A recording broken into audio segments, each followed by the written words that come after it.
I just had the worst cider.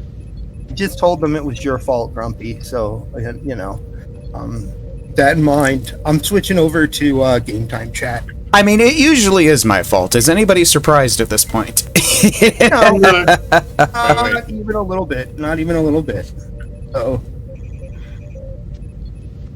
But we'll just take a few moments to let everybody get adjusted and get ready. Let people pile into the room. I've got something for the audience if we want to give myself a minute on the mic while people are setting up. Oh, go ahead. They can hear you. Oh, no. Okay. Hey, audience. If I should stay, I would only be in your way. So I'll go, but I think I'll think of you each step of the way. And I will always love you. And we've lost 3 or 7. Yeah, like I'm surprised I'm still here at this point. I think we have negative viewers. That's against the Geneva Conventions there. Even like the CIA and the FBI bailed out. Now, had you done that in your... Yeah, that was just... So happy Friday, viewers, which I guess these days on Nord's stream is going to mean that I have to talk to a live studio audience. But that's okay. We have a fun, hopefully kind of one-off classic Trek story for you tonight. So whenever Nord is ready to begin with his Nordly goodness, I guess we're gonna start. Alrighty, let's get this shindig started. Greetings and salutations to the Mead Hall. Except unlike a normal Mead Hall episode, this is not a Mead Hall stream. This is one of those rare instances where my Twitch gets taken over by a bunch of people that are much smarter. Whoa, somebody needs to turn your volume off. Oh, somebody needs to turn... Yep, mute your audio. That was coming across. We can hear you That was me. I noticed it. I noticed it and stopped it. Anyway, this is one of those rare instances, although now it's becoming every other week, so I guess it's not quite so rare, where people smarter and more talented than me get to take over. So, without further ado, I am now going to introduce you all to the guy that runs this shindig, aka Hippie John, or Q, as we like to call him. I forgot I didn't have push to talk on, and you guys didn't hear a word I was saying. I was just introducing you and giving it back over to you. I was just typing that in. So, hey, welcome people who are interested in watching the crew of the USS Reliant undertake what I hope to be fun Star Trek stories that help that there is no void anymore, because there's more Star Trek on TV and more Star Trek available than ever before. But, you know, hey, we've got a story and we want to tell it. So, you know, I'm John. I've been known as Hippie John online for a freak of a long time. And, yeah, so this is the USS Reliant. Soon you will hear our cast I want a story your way, I hope. Shall we roll the intro tape? I think we should roll the intro tape. Roll that beautiful ship footage.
And now we have the Bridge of the Reliant, and Q, if you'd like to do your thing.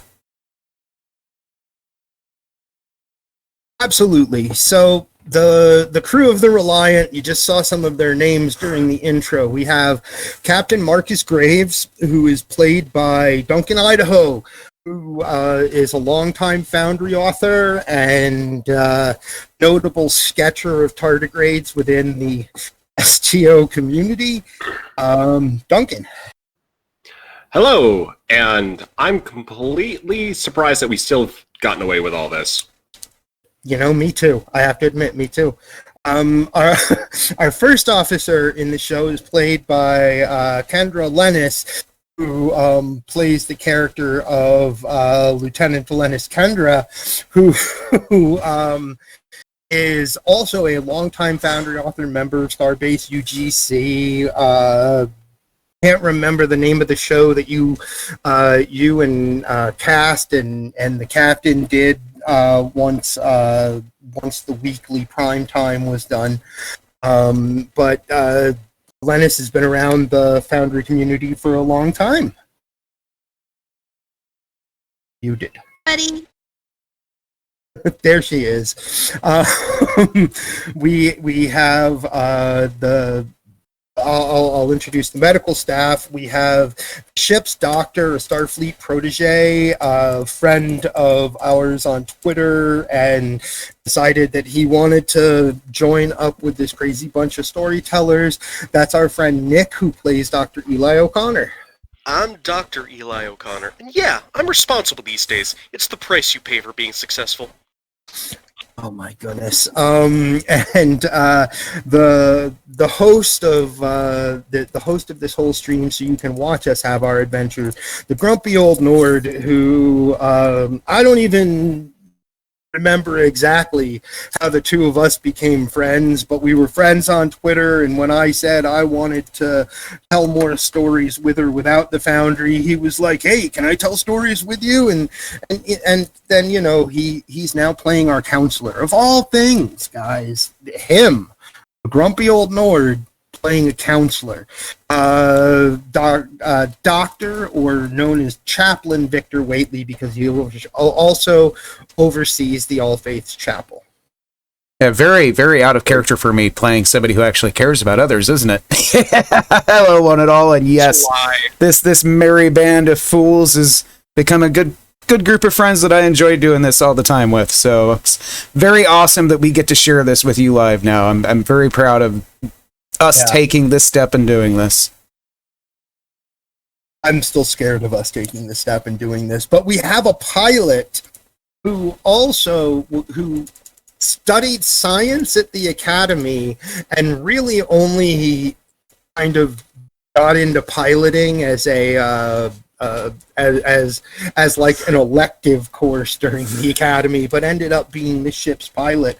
Our friend Jarlin knows more about animals than I will ever know in a lifetime. He is awesome, and he is a friend of all of ours on Twitter and wanted to join this merry band. That is Jarlin, who plays our con officer, Kara Junrani. Here on the USS Reliant, we don't believe that violence is always the answer. However, we do believe it's usually a pretty good guess. And last but not least, our two, as far as I know, longest time Foundry authors when the Foundry existed. Both of these guys were there right at the start, learning how to use it and helping other people learn how to use it. Our science officer is played by Cass Modian. He wrote a number of very entertaining missions when the Foundry was up, and these days he has taken his love for science characters in Star Trek Online and brought that storytelling to our game. That's Cass Modian. All I have is error 404, witty quip not found. And our chief engineer, and in a more out of game sense, Bazag is our system advisor, as he knows the Star Trek Adventure system better than, I'm going to guess, better than the rest of us, because he's played it a lot more than we have. For most of us, this is our first time using Star Trek Adventures. Zag is, again, a longtime Foundry author, wrote a ton of missions that I had a great time playing when it existed, and here he is playing an inventive, unique race and the chief engineer of the ship, known as Ryk'tyr. Cass, you have to connect the Wi-Fi. Greetings all. I love it. So, as I said, tonight we're going to be doing another sort of episodic episode where it may not.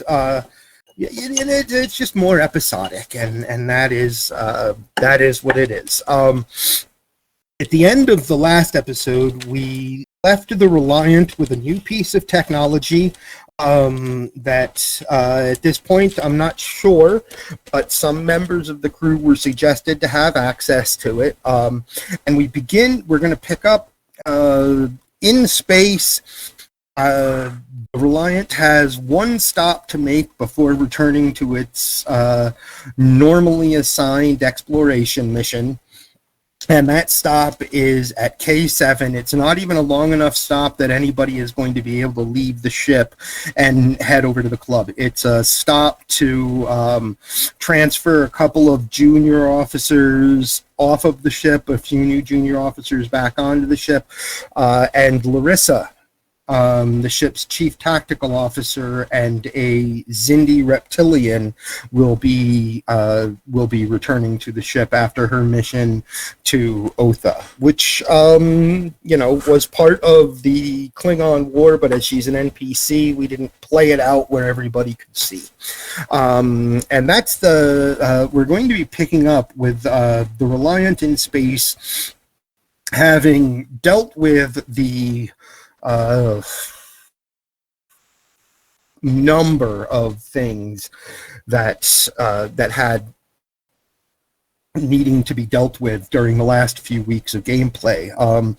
It tired everybody out to the point where even the captain on a visit to sickbay sat down on his sickbed, poured out his troubles. Well, not really poured out his troubles, but shared a glass of scotch with Tellarite brandy or something was what he called it. Tellarite whiskey, I think it was. That Dr. Ged, one of the doctors that works under Eli O'Connor, has a bottle of Tellarite whiskey hidden in the legs of one of the operating tables. No, that's Get that has it. Yeah, that's what I said. That's what I just said. Oh, Dr. okay. Ged works under Dr. O'Connor. I have whiskey hidden in the other one. Of course you do. Same table. And we're starting this episode with Dr. O'Connor arriving back at his quarters. You have literally been up for more than 2 days at this point. You have been awake for more than 2 days. You've performed more medical procedures, some of them trauma medical procedures. All of the removing of Borg uplink implants. I mean, some of the Borg that were just transported off of the ship still have implants in them. They're going for further work. That the IBI that has Borg tech is still on board your ship, is still in a coma, but you're finally getting a chance to go back to your quarters and actually get some sleep. And when you walk into your quarters, the tribble that you have, you're very careful. If you've had a tribble in Starfleet, it's one of the tribbles that can't breed, because that's a danger. They're considered a contraband item to have a non-genetically altered tribble. And so you've had this tribble for a while, and it was just a normal tribble when you went to work like a day and a half ago or 2 days ago. And you walk into your room and your triple has a strange, pale kind of blue-white glow in its center that makes the bristles stand out and kind of have this again, like a pale translucent glow color to them. There's like this blue purple thing happening on your tribble right now. My God. Well, as soon as I walk to my quarters, I'm just gonna say, at least I'm not gonna have to drink coffee for a while. I start walking right over. I see the tribble. I see the glow. I shake my head like, replicator. 3 shots of espresso. Tap my comm badge. Eli O'Connor to Quentin Reynolds. I need a science man. Quentin, you and Lennis had also just gotten back to your quarters. Basically, the ship is going to be on, night crew could cruise the ship to K7, and that's what's happening. The two of you, Lennis and Kendra, had just gotten back to your quarters when O'Connor calms you. Hello? Hey, I was trying to get Quentin. I need the science man's. Quentin here. What do you need, Doctor? So I just got back from, working 2 days, or 2 days, just feels like 2 days without sleeping, and I'm not sure if it's sleep deprivation, but my tribble is glowing. I don't suppose I could just turn it off and turn it back on again. Glowing. Glowing, yes. That's not normal behavior. No, it's not. I'll be down in a moment. I need to find where I put my tricorder. Thank you, I greatly appreciate it. Would you like me to have tea on for you? No, but I'll get my wife to forward you one of my normal drinking supplements to the replicator. Fantastic. Essentially, it's going to be the 2409 equivalent of Dr. Pepper. Nice. Nice. Graves, you're asleep in the sick bay. Waitley, as you're arriving back at your quarters again, and after you've had time to basically after you've had the time to do your kind of personal meditation and think about what happened when you tried to contact the Borg and the things that Dr. 3 said to you toward the end of the day about how you and she now form a tiny 2-person collective, at least until the Borg nanites that she injected you with are done doing the work of making sure that the Borg aren't going to be able to get back into your mind. You're going to hear each other's thoughts. And after having a chance to process all of that, you're looking at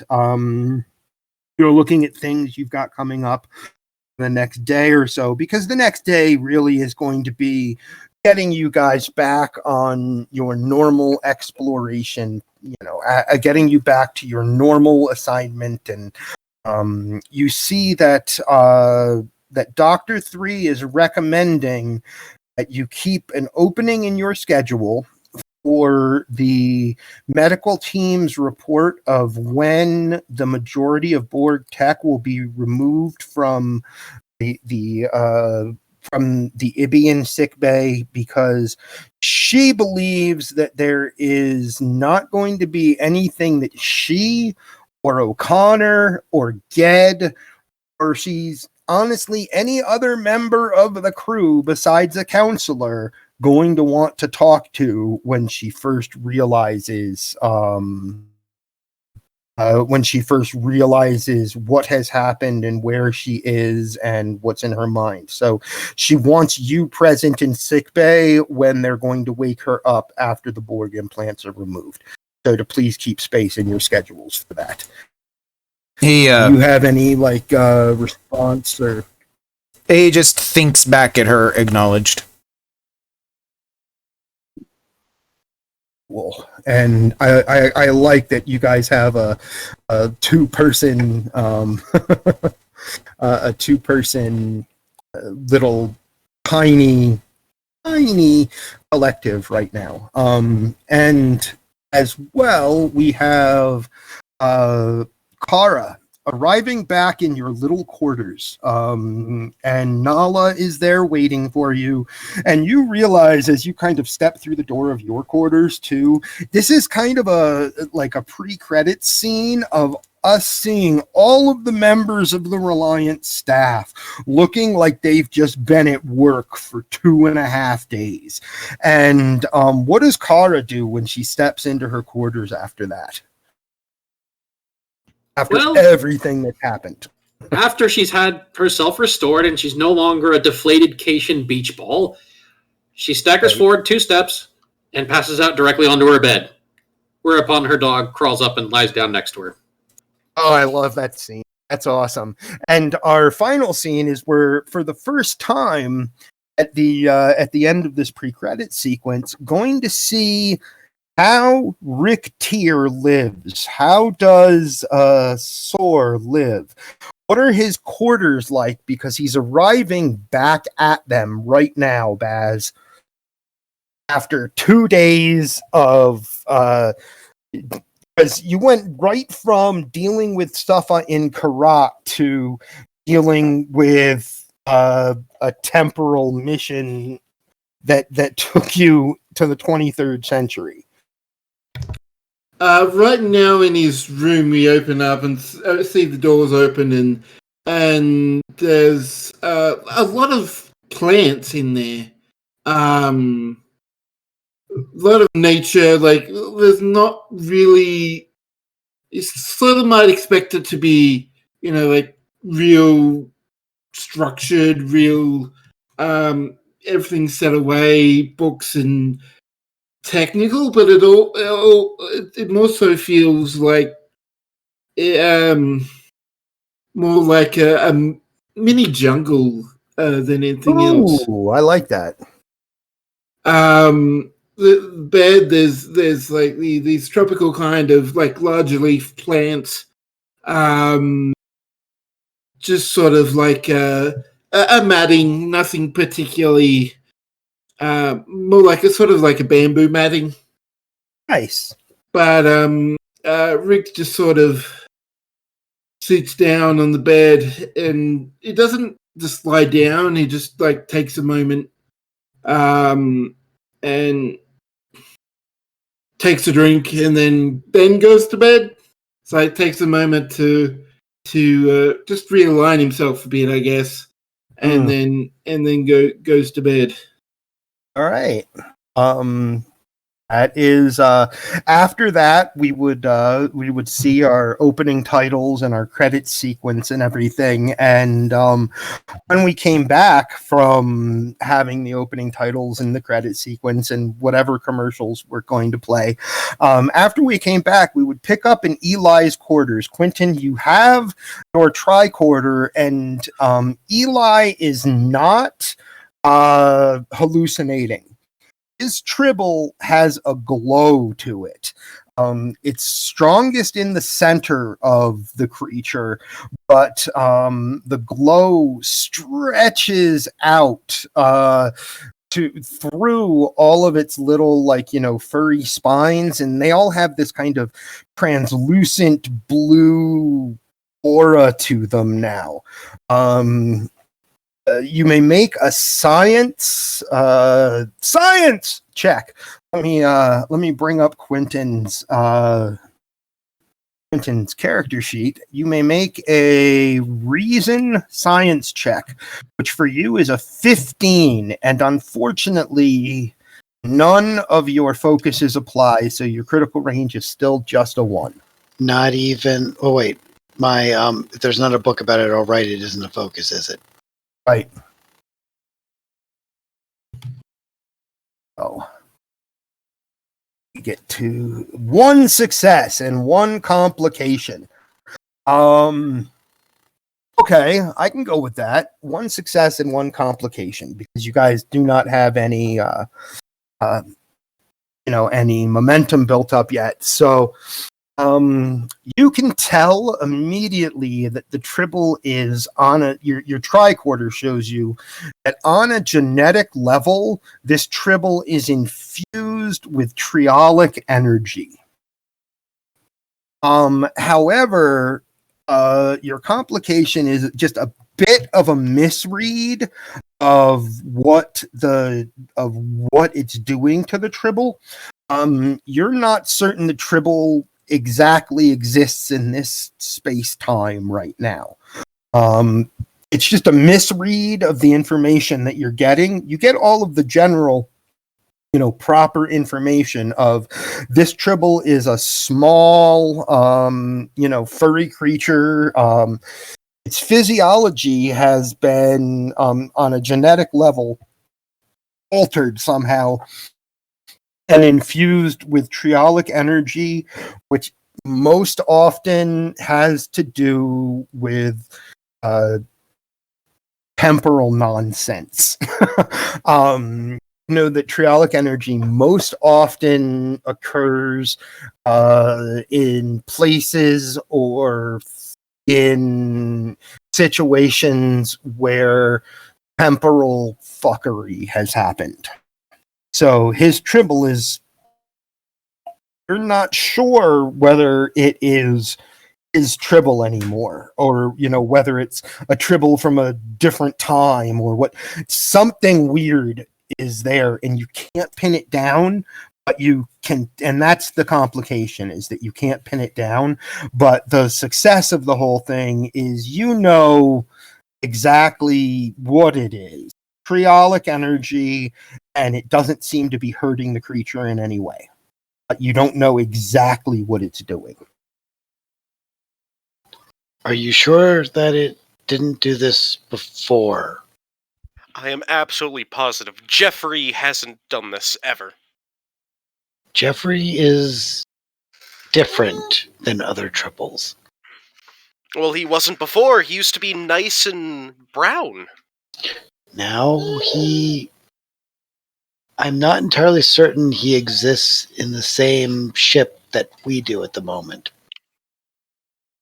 Excuse me? He seems to exist in every point at once.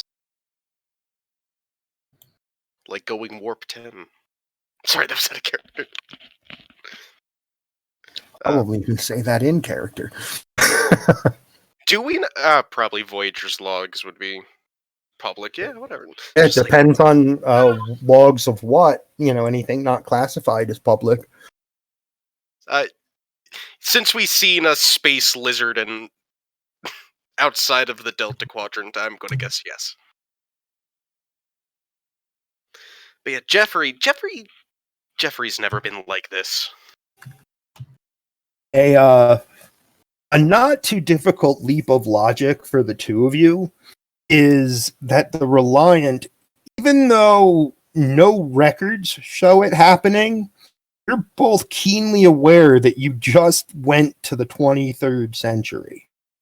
The Reliant, the entire ship shunted to the 23rd century, and that might have something to do with it. I mean, it comes down to it might have something to do with it. There was temporal nonsense that happened recently, and that's what triolic waves come from. So, Quentin, can you just tell me one thing? Is this going to radiate me if I sleep? Is Jeffrey going to radiate me if I sleep next to him? Well, technically anything emitting radiation will impact its environment. I'm not aware of any studies showing that. Yeah, this is triolic energy. I'm not aware of any studies showing that it has any long-term effects on any humanoid species, but they haven't really studied it. We've had very few interactions with triolic entities. Are you gonna try to experiment on my tribble that I've had since I was a boy? Can I have one of its babies? It doesn't have babies. It's neutered. Jeffrey is Doesn't have neutered. babies. It's neutered. And then the next scene is the two of you going off to your separate quarters and finding your way to bed. Down a shot of espresso, then jump in bed, knowing it won't hurt me. Yeah, and it won't hurt you. It's kind of weird. By the time you get to bed, and by the time you get back to your quarters, if you had your tricorder with you, you probably have information on the fact that Davidian presence is currently being investigated in the neutral zone, and Davidians are beings that seem to exist on Triolic. So you know about Davidians now, because you probably got your interest piqued, and knowing Quentin, trying to find out as much as he could about the one thing he's sure of, and the one thing you're sure of is that the tribble has been infused with Triolic energy. By the time you get back to your quarters, you know that Davidians in the neutral zone are currently being investigated, and that means there's a possible source for what happened to Eli's tribble. It's kind of thing you'd want to investigate more when you have more brain power in the morning or something. Will I get to find out that petting it will give a slight rebuff against weapons damage and stuff? No. Nope, you won't be able to find that out, because that's like, I'm not sure if that's what it's going to do. So yes, everybody has, for the first time in days, managed to fall asleep. And we as an audience can see the Reliant dock at K7, which is not, I mean, you're all still asleep during the crew transfer. It's being seen over by Lieutenant Klingon, who has not a name yet. He's basically overseeing a very simple thing. And according to orders and everything, all the orders that you have, he has the ship set back on course for the zone that you are assigned to explore, which is galactically south of, we could call him Chief. I like that, Duncan. That's a really good idea. Easy placeholder, and then we can call him Chief. And if ever Mike would like to guest star again, and it happens to be a time that we're not dealing with the Klingon Empire, he can play Chief and name him whatever he likes. That's a great idea. So, as you guys all, for the first time in forever, get a good night's sleep, as it is time for the second of those big something cool happens to your characters, big reward time. What are those called again, and how do we make them work? System expert Baz. Alright, so these are milestones. So the question is, what level of milestone? There's a normal milestone, which you just basically get to shuffle your attributes around. There's a spotlight milestone. They get to not only shuffle the attributes around, but you shuffle change values, change talents, things like that. Or finally, the arc milestone, which you actually get to either add a +1 to an attribute, or add a new focus.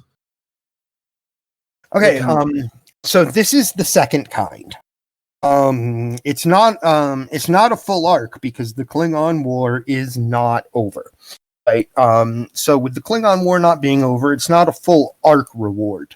But it is whatever you called the second one, where you get the chance to shuffle around your attribute numbers. If you'll explain to us how that's, what people can do, Baz.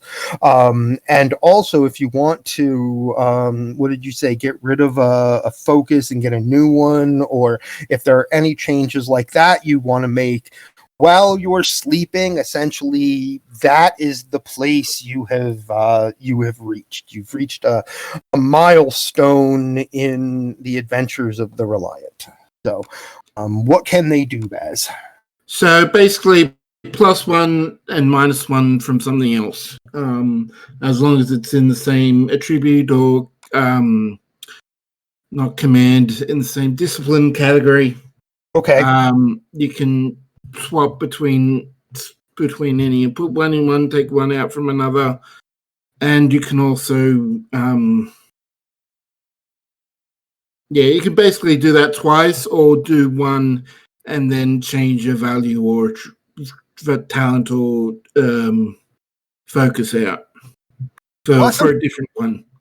So if anyone wants to do that, I'll give you take a couple minutes. I see Duncan putting in chat something that he's wanted to trade out when looking at things. So take a moment, go ahead and make any changes that you want to. You have definitely reached a milestone in your careers. That milestone is you traveled through time. You have achieved the accolade of time traveler, because all of you have now traveled through time. And that reaches a milestone in your careers as a Star Trek character. So go ahead, take a couple of minutes, and you guys take a couple minutes to do that. If anybody that's in our chat wants to ask questions of anybody or something, give you guys a minute to change your characters if you want to, and let people in chat to us if they want. But what were you going to say, Duncan? Yeah, so I want to just check with Rick one more time. So the key thing I want to do is change out one of my talents. For switching around spec points, I'm pretty good with what I've got for attributes and disciplines. Do we get to add any points? Or is it just swapping things around? Just swapping them. If it was an arc milestone, you'd get to add a new one. Okay. But just because it's a spotlight, that's what it's called. Okie dokie. Changing things around. All right, so I am good to go. So wait, no, I'm going to do one. Oh, yes, Elenis. So we do get to swap out talents or no? Talents and what did you say? Talents and focuses, Baz? Yes. So we get to change them out, but you can't say add a fifth, seventh focus or a fifth talent. You can still keep 4 talents, but you can change one of them out. So, question, and this is, I guess, mostly for Q. Can I sit on this for a while? Because I see something I want to do, but it wouldn't work at this particular moment. Absolutely. You can certainly sit on it for a while. Just thank you. That's what I'll do. Mark down, on your sheet in your notes, I have a spotlight milestone to use. Basically, it's I want to change things around a little bit here. Here is a chance to do it. I would see it kind of like how Geordi went from all-purpose officer who was piloting the ship and decided, you know what, I think I want to be an engineer. So he probably hit a spotlight milestone and became an engineer and took the command training. So that's how Geordi became chief engineer after, being the pilot.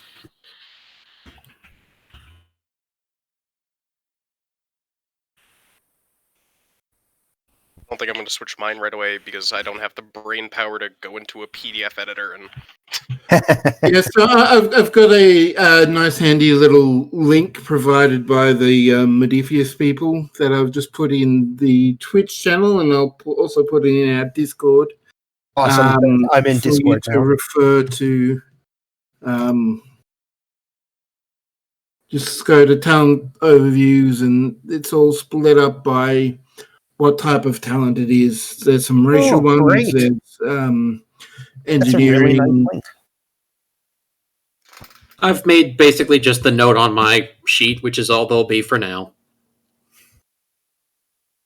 Nice. Okay, I'm switching out untapped potential for I know my ship. Awesome. That's a nice. I like that. That's a great change. And I like that the one that most people are thinking about changing out is changing out untapped potential for something that you are like something that has become more your character. Being on the Reliant for, you guys have now been on the Reliant for like 10 months together. Okay, I know what I'm going to switch out. Cool. I'm going to switch out untapped potential for quick study, so like if I'm doing something unfamiliar, I don't get any debuffs from it. Oh, nice. And now I gotta just open a PDF editor and whatever. I'm all set to go. Okay. I made Marcus a little bit better for command and also swapped untapped potential for cautious command. I like that. So, as people arrive at their duty stations the next day, does anybody want to tell us anything strange about their morning or anything that we might see before people begin like going to the bridge and going to their offices and things like that? So Marcus has something. So what he's going to do, and anyone's feel free to join in, because otherwise he's just going to go through this and get on to work. He is, for the first time ever, just going to have breakfast in the standard crew mess hall, because he has always had it, like, taking care of all of his meals in his quarters, but he is just reading a data pad in the mess hall, just chilling out. Awesome. Across the way there comes the... Go ahead, Q, sorry. I was going to say, for Marcus, opening up the drive right now, and I'm going to let that have you make a roll for me as I can find the proper sheet. It is eluding me. Why does it elude me so? Oh, this is terrible.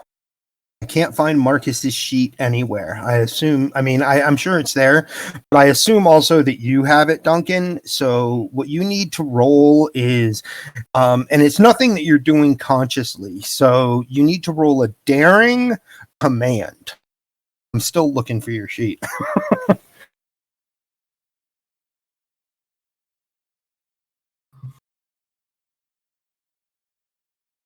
And I'm just double checking that I can actually have more than one core.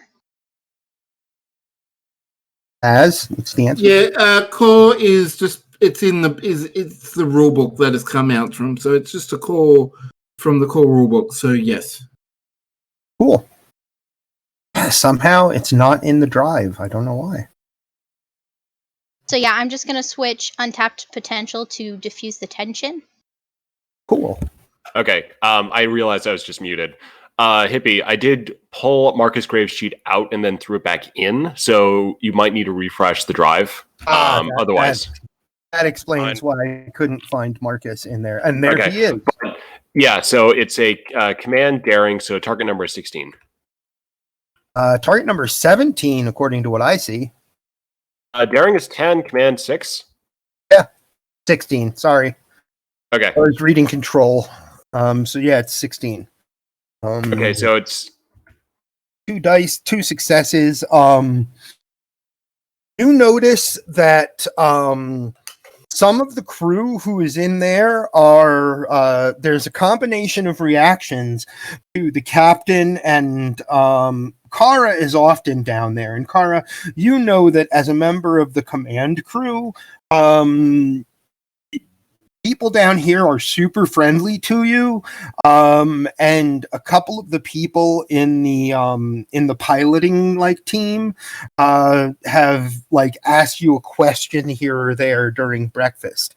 But Marcus, you notice that there is a combination of a lot of approval of seeing the captain eating down in the crew mess, right? So you can see that there's a lot of approval. There's a tiny bit of intimidation, like a couple of people are wondering why you're here. And one guy on his way out of the mess hall, he was there before you. He was eating very early, and he looks mostly human, except that from his like nose down, like the nasolabial crease down around the mouth and all of that, he looks human, and he's got these so his skin still looks like normal flesh, but he's got those what's the name of the race? Ones that have the rebreather, starts with a B, I think. Benzite. Benzite. He's got like those benzite, like almost like tentacle-y face pieces that hang from like his nasolabial crease down. It looks like a weird beard. Almost. He's just a random alien on your ship, and as he's leaving the mess hall, he stops at your table and says, "Captain, I cannot recommend enough that after you've finished the meal, grab some of the bread pudding." And he puts a small data chip down that has a replicator code on it, and he basically just offers you his favorite breakfast dessert, because he was very impressed with the captain being down in the mess hall. That's right. Marcus just gives him a nod and says, "I've never tried bread pudding. Thank you for the recommendation." And then he picks up the data chip, nods to the officer, and proceeds to go to the replicator to get himself some bread pudding. Cool. And anybody, like, I know, Kara, you were about to jump in. I just wanted to note that people are impressed with the captain being down there, and I know that I'm thinking Kara is probably down there more often than just today. So you know these people in this room as very friendly. The crew of the Reliant, they're not like a family, but they are like a really, really good they're a really good unit of friends, as it were. Like, you can see the engineers when they talk to each other, and like Ryk'tyr would know this from seeing them work in engineering. They're a really good crew because they communicate very well.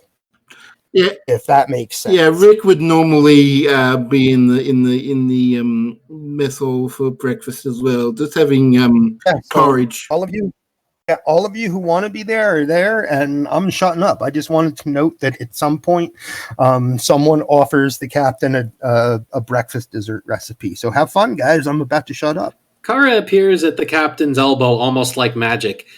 "Good morning, Marcus." She looks at the chip in his hand. "What's that? What's bread pudding?" I have no idea what bread pudding is. We're about to find out. "Can I come too?" I assume it involves... Yeah, sure. You want some? Maybe. Let's see what it spits out first. Alrighty then. My license muted. I walk behind and I say, "At least it's not blood pudding."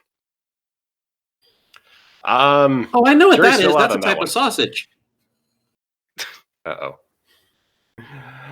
Marcus orders one bread pudding, and it appears from the replicator. I am unable to describe this. Enlighten us, Q. Bread pudding. Bread pudding is a I call it kind of a medieval treat, as it were. It depends on your taste. I don't like raisins, so I use cranberries when I make it, or when I am when I am a guest at family houses, they usually know not to use raisins. What it is kind of a sweet pudding poured over croutons of bread, maybe slightly bigger than croutons. Imagine like a stack of croutons in a small bowl that fill up the bowl with a sweet pudding poured over it, and actually not just the bread, also either like cranberries or raisins or some kind of favorite fruit is in there, and it's served as like a square because it's pretty solid because of the bread. So it's a pretty solid piece of dessert, but it's really it tastes like pudding with it tastes like a sweet pudding with kind of even the bread doesn't taste like bread or have a bread consistency. It looks and tastes like eating a solid piece of pudding. This reminds me of with some kind of fruit. This reminds me of cereal I think I've seen some crew members eating, except, warm and better. And you can see why it's a dessert. That much is certain. It's a dessert. Always has been in my life. The Ibby stares at it. Well, if you're sure I can have some, I mean, it's supposed to be for you. Yeah, we can always replicate more. Okay, let's take it back and try it. I'll join you guys in a second. I need to get my food. I replicate some steak and eggs. Nice. Hey, sorry about describing delicious bread pudding, Augie. I apologize. I see that in Nord's chat. I popped over real quick. Yeah, I made sure that Nord put it on Reliant, so just for the full effect, because that does look absolutely delicious. And Marcus he's kind of like, he's enjoying himself, but he's kind of getting a little suspicious at this point of like, okay, this is going. Like he was just expecting just to have like, nice breakfast, croissant, coffee, and now all of a sudden like there's a sense of retention and just something in him. He's captain, but he's still like a little uneasy about this, but he's just like, yeah, we'll keep rolling with it. It really was just an officer impressed with seeing the captain down in the mess hall, and he did a nice thing. He was like, I really love this stuff, maybe you will too. And it's not some kind of overwhelming feeling in the mess hall of being intimidated or in general, all of you in the command staff who do eat breakfast in the standard mess hall know the crew is friendly. Their interests are wide and varied, and all of them are very approving when the command staff eats breakfast or any meal down there. Well, Kara heads back with the captain to the table and waits there for Eli. She's already eaten her breakfast, although she does have a can of Soma Cola. Nala takes one of the empty spots on the bench, looking almost like a K9 crew member.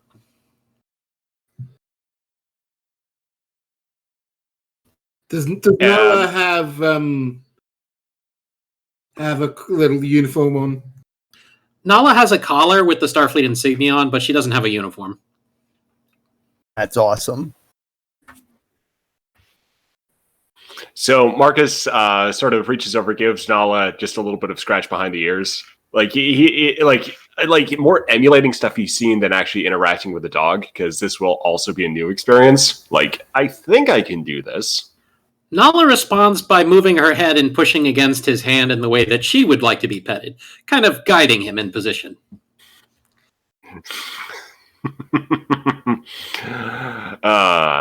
Marcus debates whether or not to bring up certain things he's been wanting to talk with Kara about, and then decides against it. I walk over to the table with 2 fried eggs, a steak that it isn't beef, but nobody knows what it is yet, some hash browns, and in my other hand, a Bloody Mary. I sit down. Awesome. Good grief, Eli. You're going to get sick if you eat all that. No, I'm not. I've eaten more. No, I'm not. I've eaten more. And the camera pulls back from any of the crew that is having breakfast, and we go to, like another commercial. And when we come back from the commercial, we're going to be picking up on the bridge where anybody who has a normal bridge seat is moving to take their their spaces on the bridge. And when all of you walk onto the bridge, you can see that your chief tactical officer is back at her position. Larissa is back on board. However, she does not seem to have a right arm. About the mid bicep down is what you can't see. You can see like her shoulder and the upper part of her arm, and everything else is in the lower part of her arm is in an interesting, differently designed Starfleet medical sling. And when you all arrive on the bridge, you can only really see the upper part of her arm, and the rest of it is kind of tied to her uniform in this sling, and she's checking things on the tactical board with her left hand as people enter the bridge. And when whoever wants to be first can be first onto the bridge, because she will be the one to greet you. Your chief tactical officer has returned. Well, Kara's just going to follow the captain from when he leaves, since she's no particular reason to move quicker. She'll probably stop and drop the dog off first, though. Kendra Go ahead, Kendra. Kendra is on the bridge, but she's looking rather pale. She sees Larissa. So you're the first one on the bridge then. That's awesome. Quentin, would you be accompanying her, or would you have stopped at the science labs or something else? I would have stopped at the replicator and actually forced myself to drink a coffee because I stayed up way too late last night. Gotcha. Reading up on trialic stuff. Right. So, Kendra, you in fact are the first one to step onto the bridge and see Larissa with her arm sling. So, boom, you are indeed the first. Larissa, it's good to have you back. Should I ask about the arm? Thanks, Commander. What arm? It's going to take me months to regrow this thing. Ow. You really want it? And she goes, yeah, it wasn't pleasant, but ow. She makes a little bit of a laugh, like, yeah, it was not pleasant. Do you want to see? Because most people have never. And one other guy on the bridge who's like working the nighttime science shift, he turns around and goes, I want to see.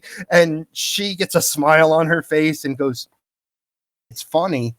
And she pulls the sling down, and looks like she like flexes her elbow up, and or flexes her shoulder up so that she pulls it out of the sling. And what she has is about like the middle to end point of her bicep.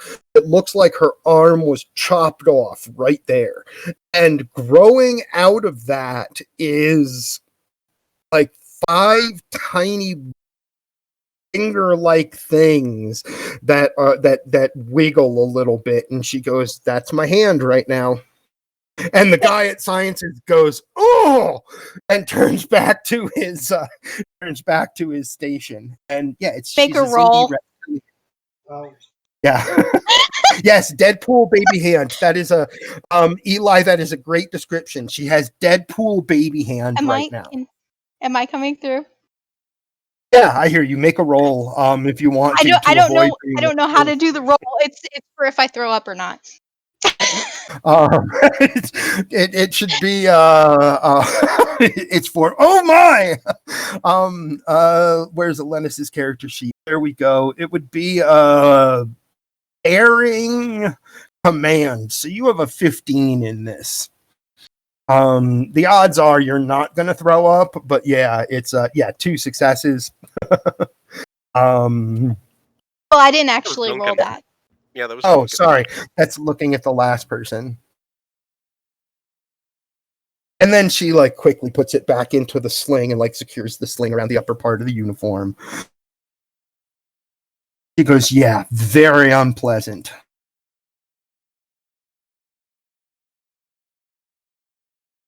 Yeah, you don't throw up. With 1 success, you're just like, Then oh, I just get a little paler.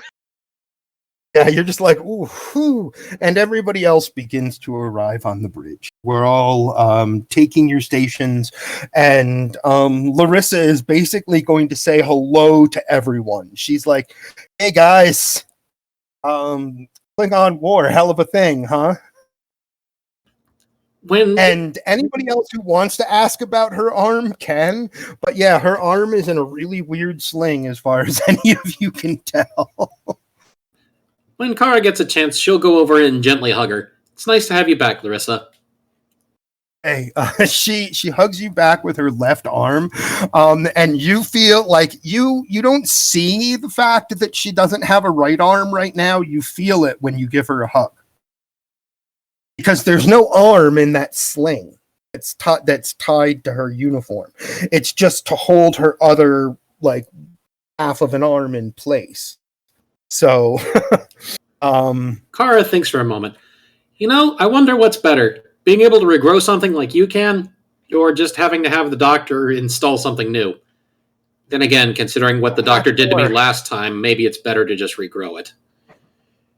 She says, maybe I'm not going to ask about that. She turns to the science station and says, Quentin, I've got something on long-range sensors you might be interested in. And you see her sweep her left hand across her console and send something over to Quentin. And Quentin, long-range sensors have detected... So it's not a nova, it's a big cloud it's a nebula. Off in it's not on your current trajectory to return to your normal exploration mission, but this totally fits your exploration mission idea in that you're detecting a as yet uncatalogued nebula that's only a couple of light years out of your path. You're detecting that space is already really cold. In general, space is a cold, unforgiving place. This nebula is degrees of magnitude colder than the space that surrounds it. It is also full of particulate matter that exists between a frozen and gas state, completely skipping the liquid state of matter. It's because it's basically a giant winter cloud in space. You can guess from the radiation that you're picking up from what long range sensors are telling you are part of the cloud, that are part of the cloud. You can guess that it's going to be really pretty and probably have a lot of interesting colors within it, where space storms have occurred from the particulate matter crashing against each other. Yes, you're detecting a violation of physics. I love that. But that is the information. She only sent you the long-range sensors are picking this up. And, it's Larissa. She's not a scientist and she's not going to pretend to be. So she was like, ooh, that looks like something Quentin might like. And she sent it over to you to look over. And what I just told you is the information that you have. Who all is on the bridge at this point? Has everybody made it? Everybody who would normally be on the bridge. So probably not your two doctors, and potentially Ryk'tyr, though he could be in engineering. Yeah, Rick would have made a quick visit, stop by to say hello to Larissa, but would have gone back down to engineering to be with his team. So your normal bridge crew is on the bridge. That of your characters, that being Quentin, Captain Graves, First Officer Alenis Kendra, Chaplain Waitley, unless he's decided to be in his office, and Kara at flight control. Quick question about the ship, just real quick. Did we get the stressed out components in the deflector dish fixed already? Yeah, absolutely. We can. I mean, you guys have had a day with the engineering team and the science team working on it. We already know that the ship's tactical team is, obviously badass. Okay, so, just checking to make sure we're at full capacity. Thank you. Yeah, this is one of those, your ship is back at full capacity. Everybody has gotten a full night's sleep, and you even got a milestone if you wanted it, and boom, you're on your way back to your mission when you detect the ice cream nebula. So Marcus, just as his thing for acknowledging Larissa, he gives her a nod and a very casual salute, and then sits down in his command chair. And he's basically just sort of, reading through ship status reports. He's like, okay, yeah, we got this interesting nebula. Let's see how the science department handles it, and whether or not we should go explore this physics violation.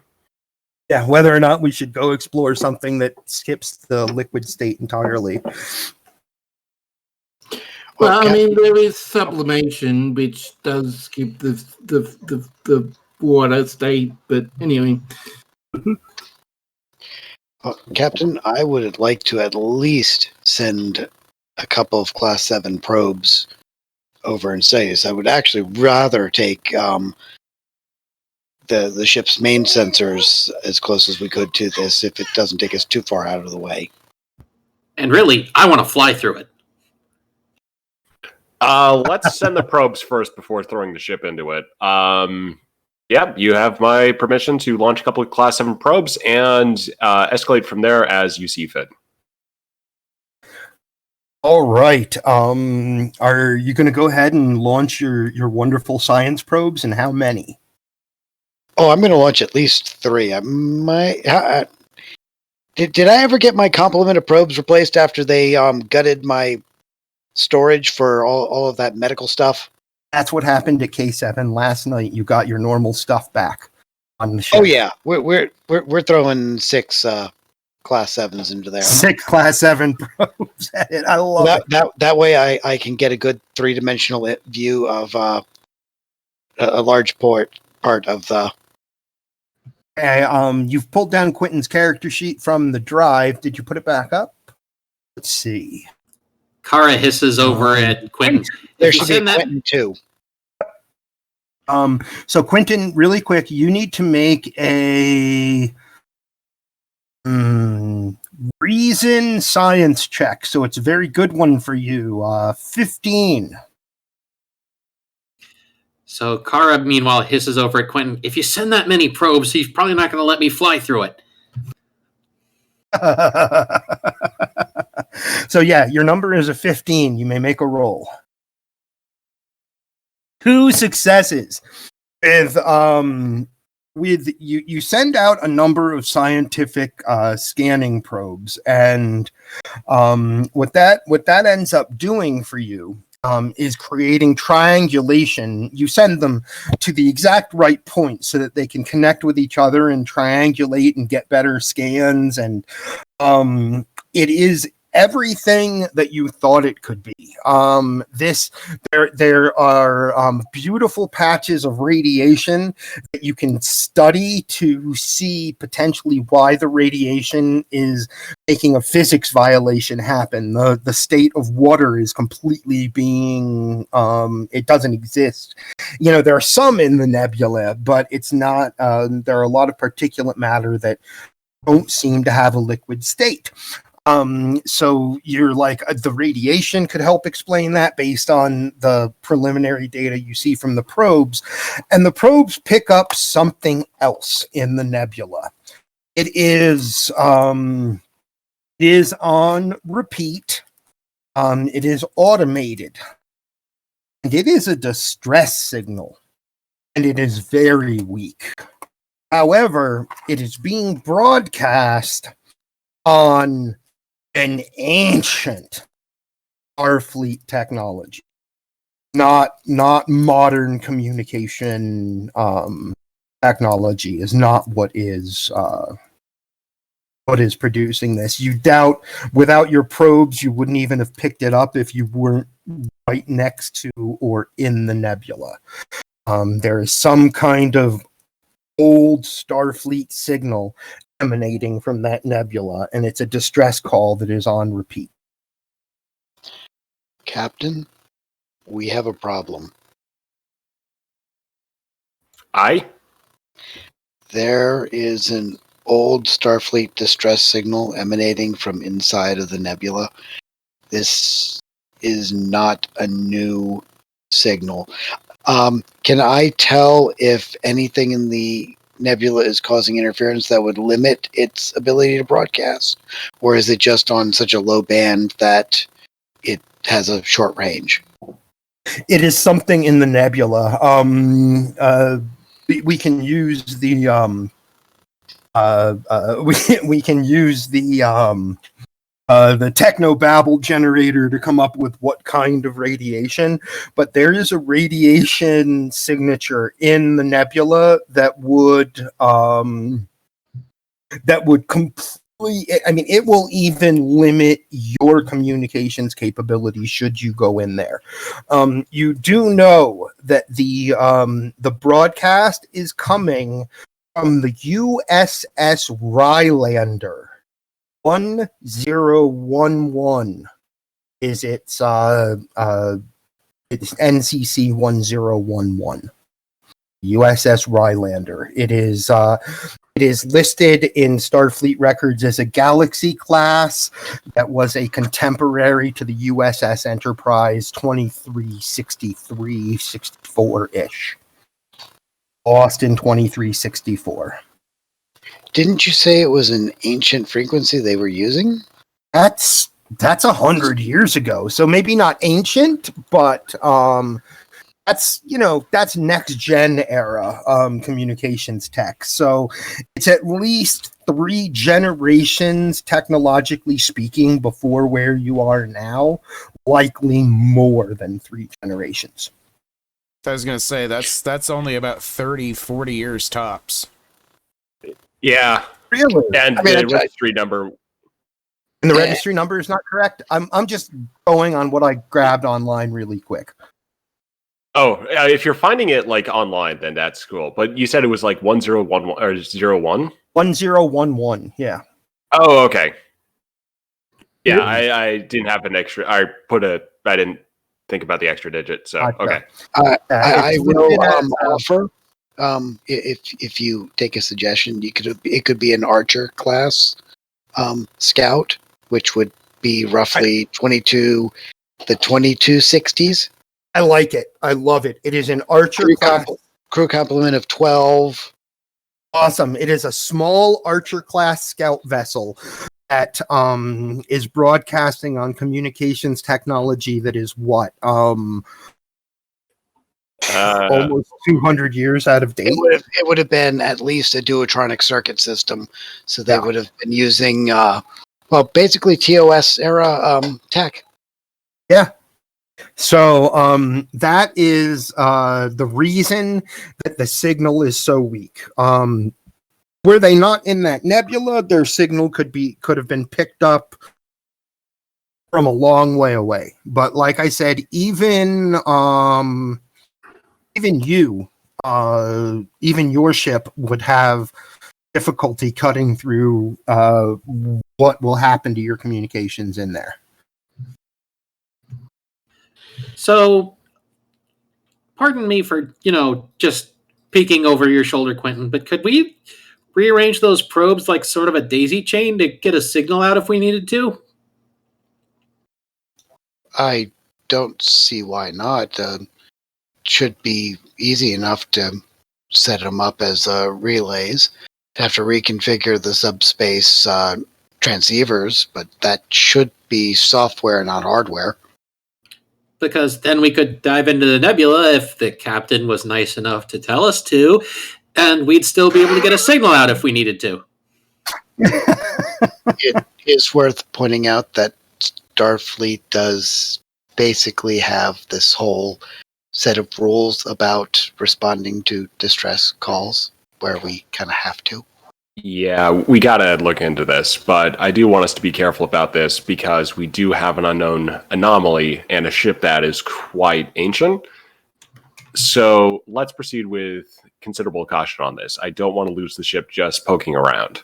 So let's go ahead, set up the probes as a daisy chain, but let's also review, since we're still very close to K7, let's review some navigation records from any ship that was by here recently to see if this nebula was here recently. Okay. As the Reliant changes course and we see her warp engines, activate to take you the light years to get to this nebula. When you look at the navigation records and that sort of thing, it is outside of explored territory. It is completely within your normal. The nebula itself is within your normal exploration pattern. You might not have this happens to be as you're heading back to your normal sector from K7, but it just means that you would have gotten to this sometime in the future when your search and exploration pattern brought you this way, because you happen to be coming back from the neutral zone. It's in your way right now. And as the Reliant activates the warp engines and begins to head toward the nebula, I've had two people wonder if it's about time for a bio break. And I was like, yes, because we can take 5 or 10 minutes and restart again at 8:30. 8:30 my time. I know other people's time. But I always like those moments when we take our break at the moment the Reliant goes to warp, and that's what happens once again this time. So it is still the I'm not going to change the name because I did like the name, the USS Rylander. We're just going to say it was an Archer-class scout because it's also a very in canon you barely know it's there. So yes, the name of the ship that you received the weak distress signal from is the USS Rylander, NCC 1011, and the Reliant is on its way. We're going to take a quick break, and we'll be back. I'm muting while I'm gone. Just as something for people in chat who might still be listening, while this is going on, I did have the idea that Kara probably worked with Astrometrics to bring up the map of the sector on the main screen and overlay all the recent paths of starships for Captain Graves to look at.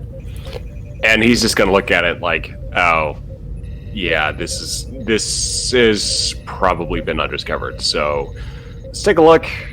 Maybe someone's going to be alive on that if they're lived long enough, but right now he's expecting that they're going to be exploring a derelict. Safe to say, considering that Archer-class ships would have been basically scouting this area roughly about the time of the Organian incident, it's probably crew of 12 to 14, limited supplies. They're only meant to go in and go out. Yeah. But they do have a lot of cold nearby, so maybe they would have been able to rig up something with cryo. It's possible. It's also possible they're the source of the strangeness. Who knows what happened out in the deep cold of space.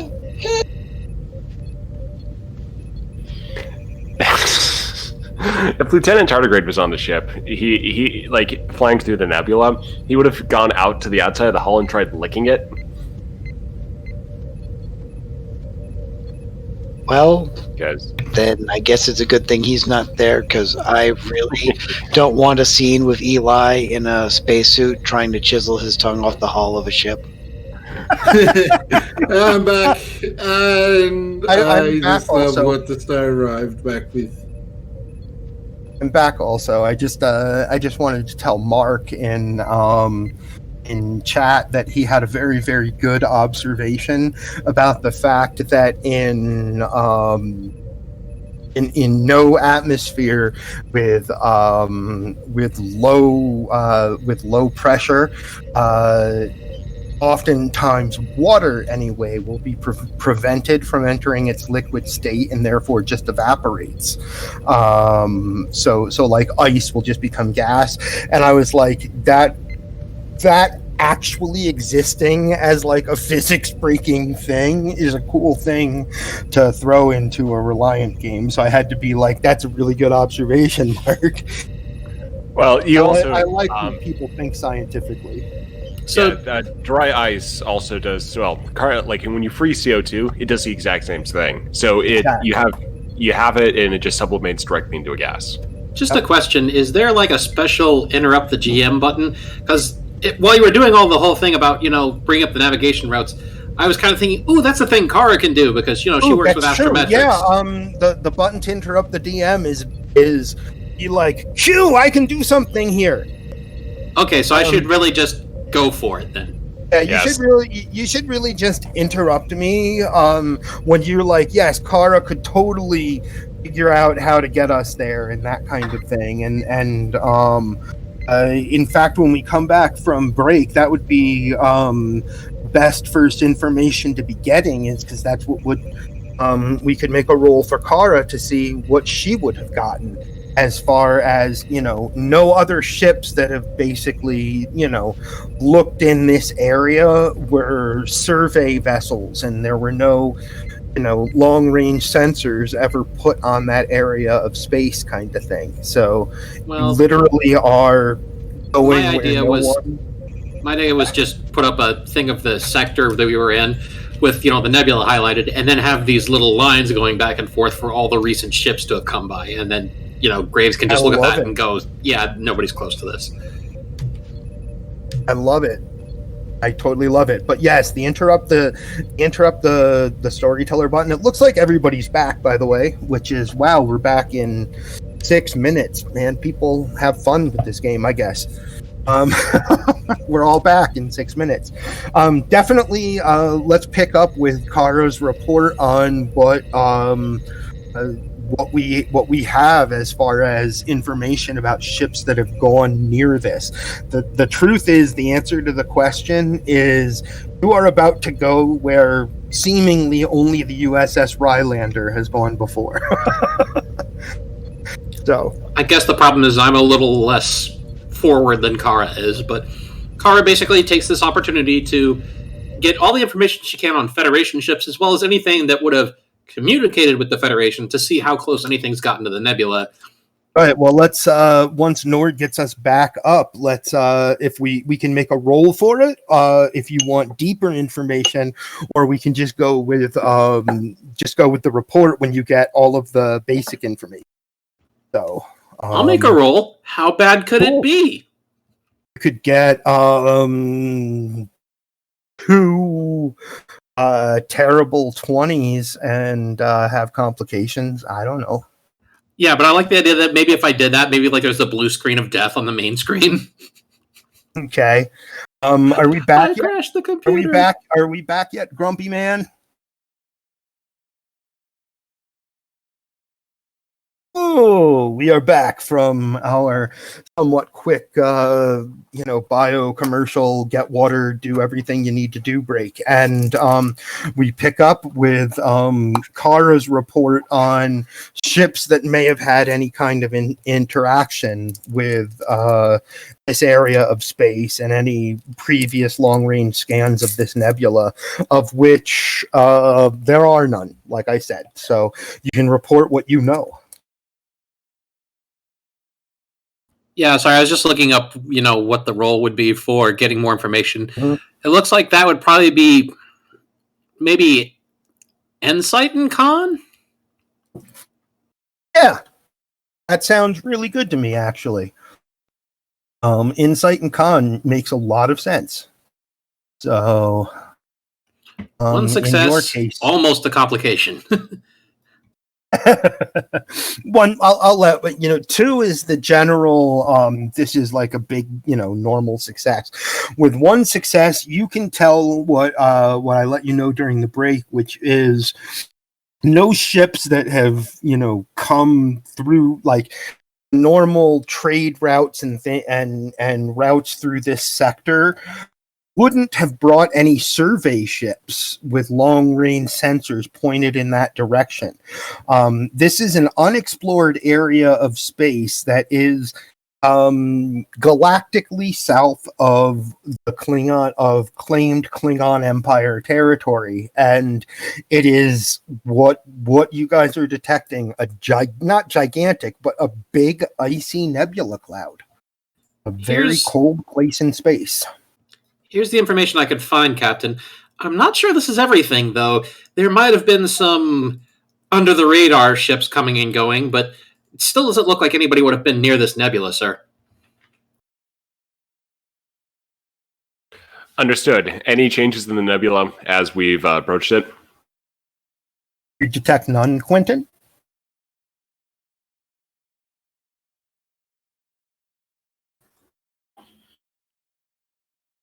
All right. Well, Graves is. You need to sum up for him real quick. He had his headset off because of me. There are no changes from his original scans of the nebula when Marcus asks if there have been any changes since you started to approach. You can make a roll, though, Quentin, because you can do something before you guys even get there, actually. You can roll a control science check, which is 15 for you, is your target number. Unfortunately, again, no focuses apply, but it's to rearrange the probes that you sent so that by the time you reach there is a communications kind of booster relay set up leading directly to the 2 successes. Absolutely. By the time you get there is a 2 successes. Gives you the knowledge that you have properly positioned the probes remotely from the bridge of the Reliant to act as a communications buffer. You've been able to assign the proper software into them in order to make that all possible. And as you arrive at the edge of this nebula, it is a beautiful. I imagine you're showing it on screen, and on screen, what you see is this huge, very, very big nebula that kind of has, against the blackness of space, it kind of has a white color that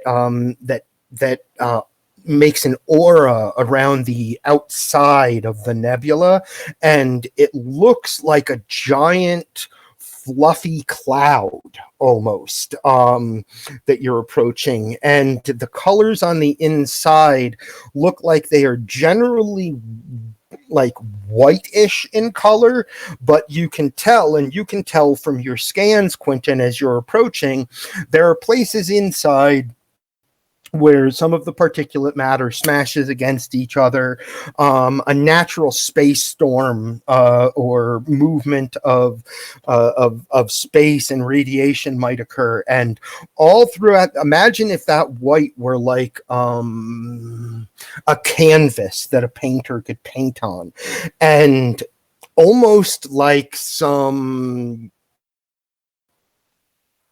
appearing, and it's colors of the entire spectrum that you can see. So everything between R and V, Roy G. Biv, all of those colors appear at different times, almost like little explosions, and they'll like get bigger and then get smaller and change color.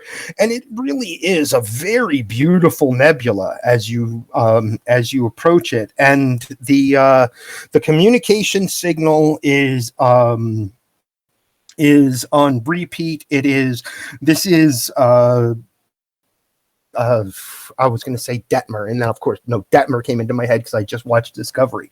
It is a lieutenant. Give me a human last name. Starts with a D. Anyone? Delacroix. Delacroix. It is a French name. This is Lieutenant Delacroix of the USS Rylander.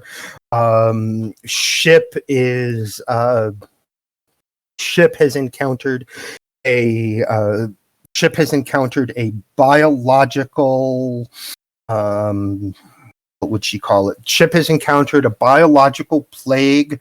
Very few crew left uninfected.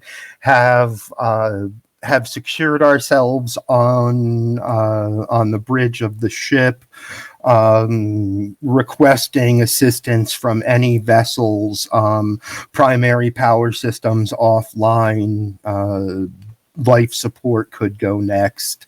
We will repeat this distress signal. This is Lieutenant Delacroix of the USS Rylander. We have encountered we have encountered an aggressive biological problem, et cetera, everything that I just said. That is the repeating distress signal that you're able to clear up as you get closer to the nebula. And you can indeed see the Archer-class on your sensors down in the nebula. It is within range of what the Reliant can do. You could certainly get to that ship. Right, so... and that's where... If I may suggest... Captain first. Yeah. Captain first. Graves is going to order Yo Alert. Okay. Larissa activates Yellow Alert. So shields up, and he's gonna make the point. He's gonna make the point. A biological is something biological got onto their ship, and we can presume that it may have gotten on there from some other means. But let's, for the moment, suspect that this cloud may be involved. Is there any indication from the probes that are in the nebula that there has been any change in their let's just say internal composition?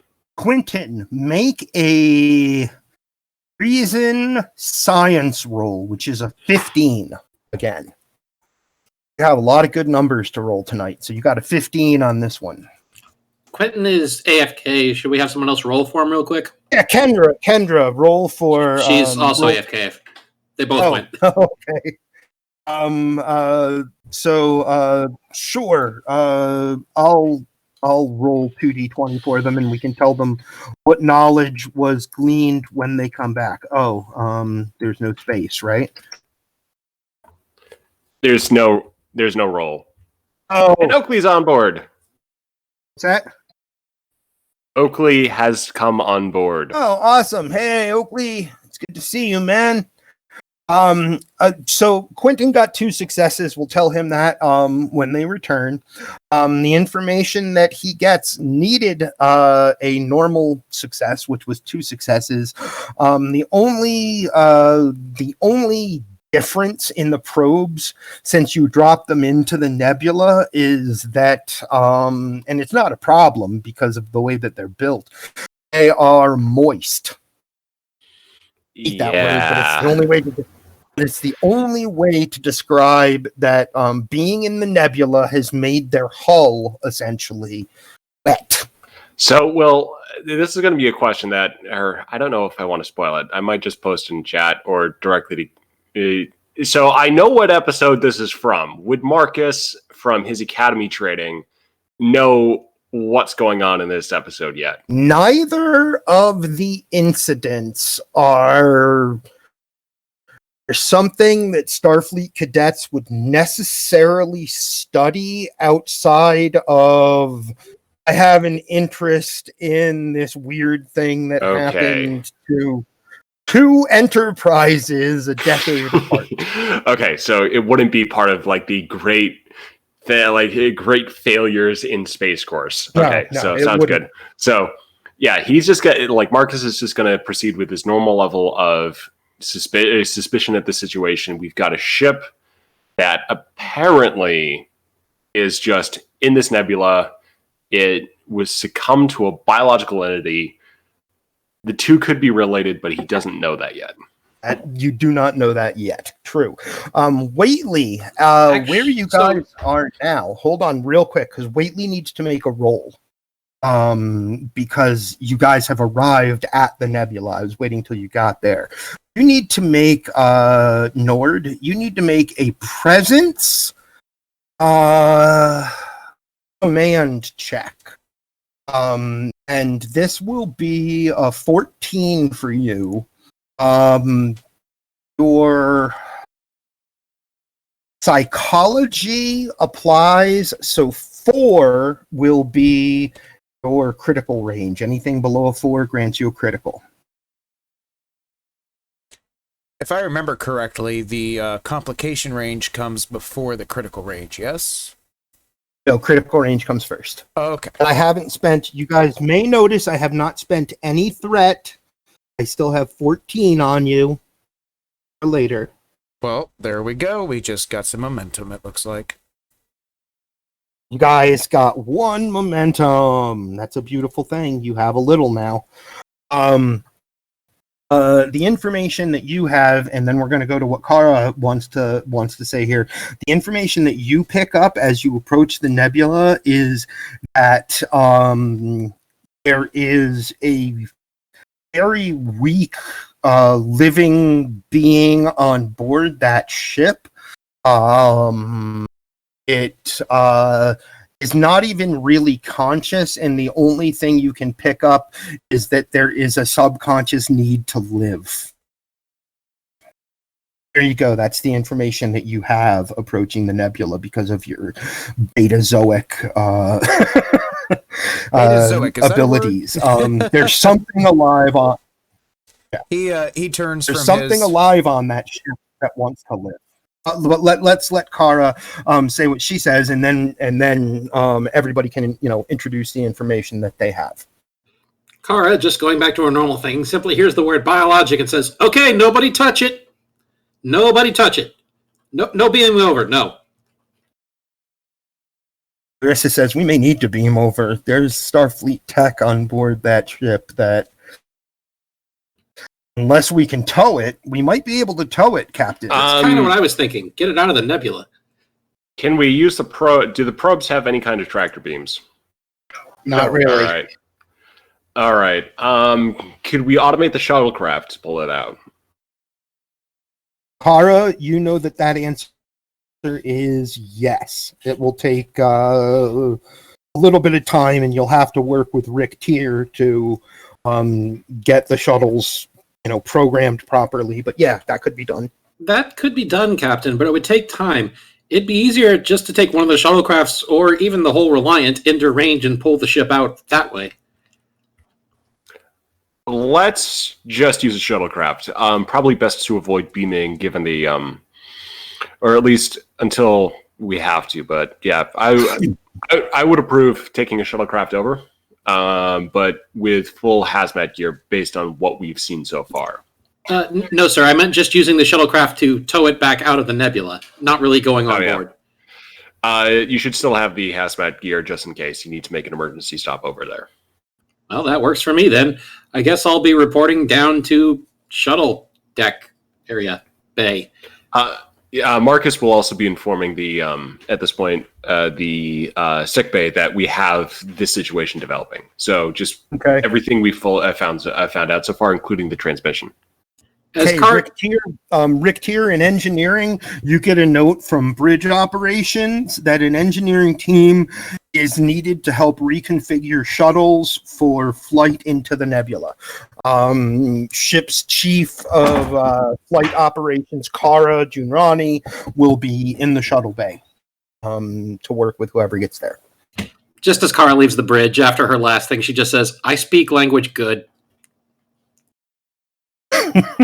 Larissa just shakes her head and says, "I'll make sure that I keep an eye out for anything out of the ordinary, Captain. I don't really know, unless we're going to scuttle that, I don't really know what else I can do from here."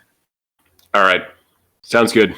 Let's see. As far as towing that ship out, we should probably have... let's see. Chaplain, would you like to accompany them on a salvage operation? You've just realized that there's something alive that wants to live over there, Waitley. He nods and says, "I have a feeling that may be a good idea, as I sense something over there." That's in which case, interesting. Waitley is going to focus on it as strongly as he can and try to figure out more of whatever it was that he sensed. You think that it has a name. I will type it into our game time chat.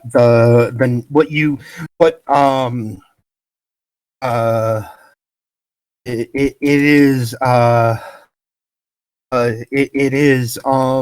what you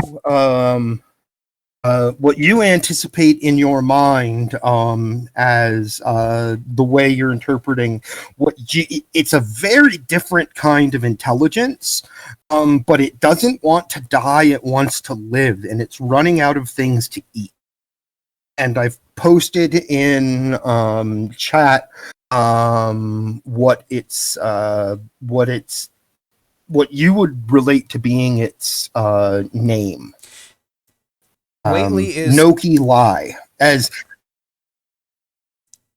Waitley is going to immediately check his records in the computer if there's anything that comes back with that. Okay. Basically, Starfleet before Google you stand search. up to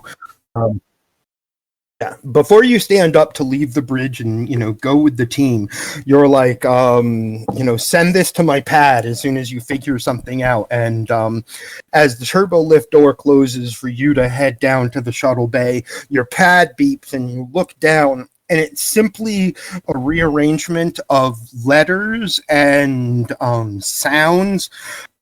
There is a race that used these exact phrases, this exact phrase, to establish relations with Starfleet in the early phase, the mid phases of Kirk's time, TOS era type of thing.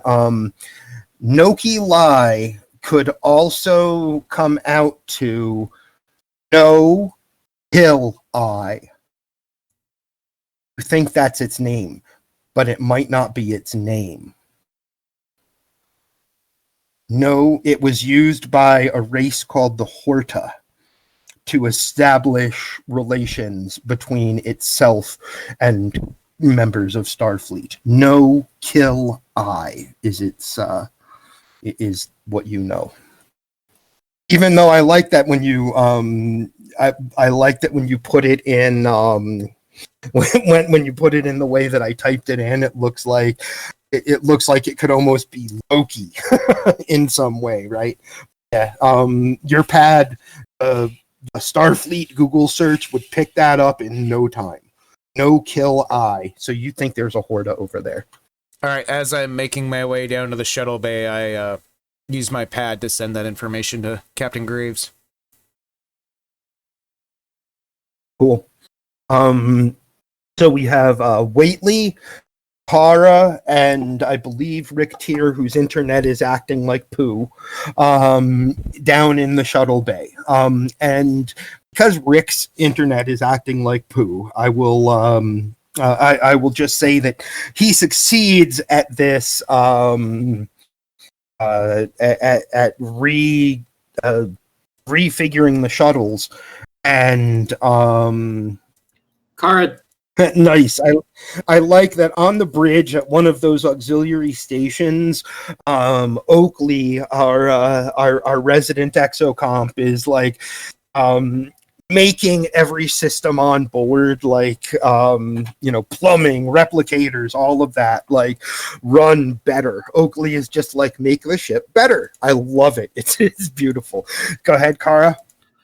Kara just says to everyone there, all right, I've programmed in a course for this thing, but without anybody on board, it's going to be very limited in what it can do to respond to anything. Just so you know, it's kind of fire and forget.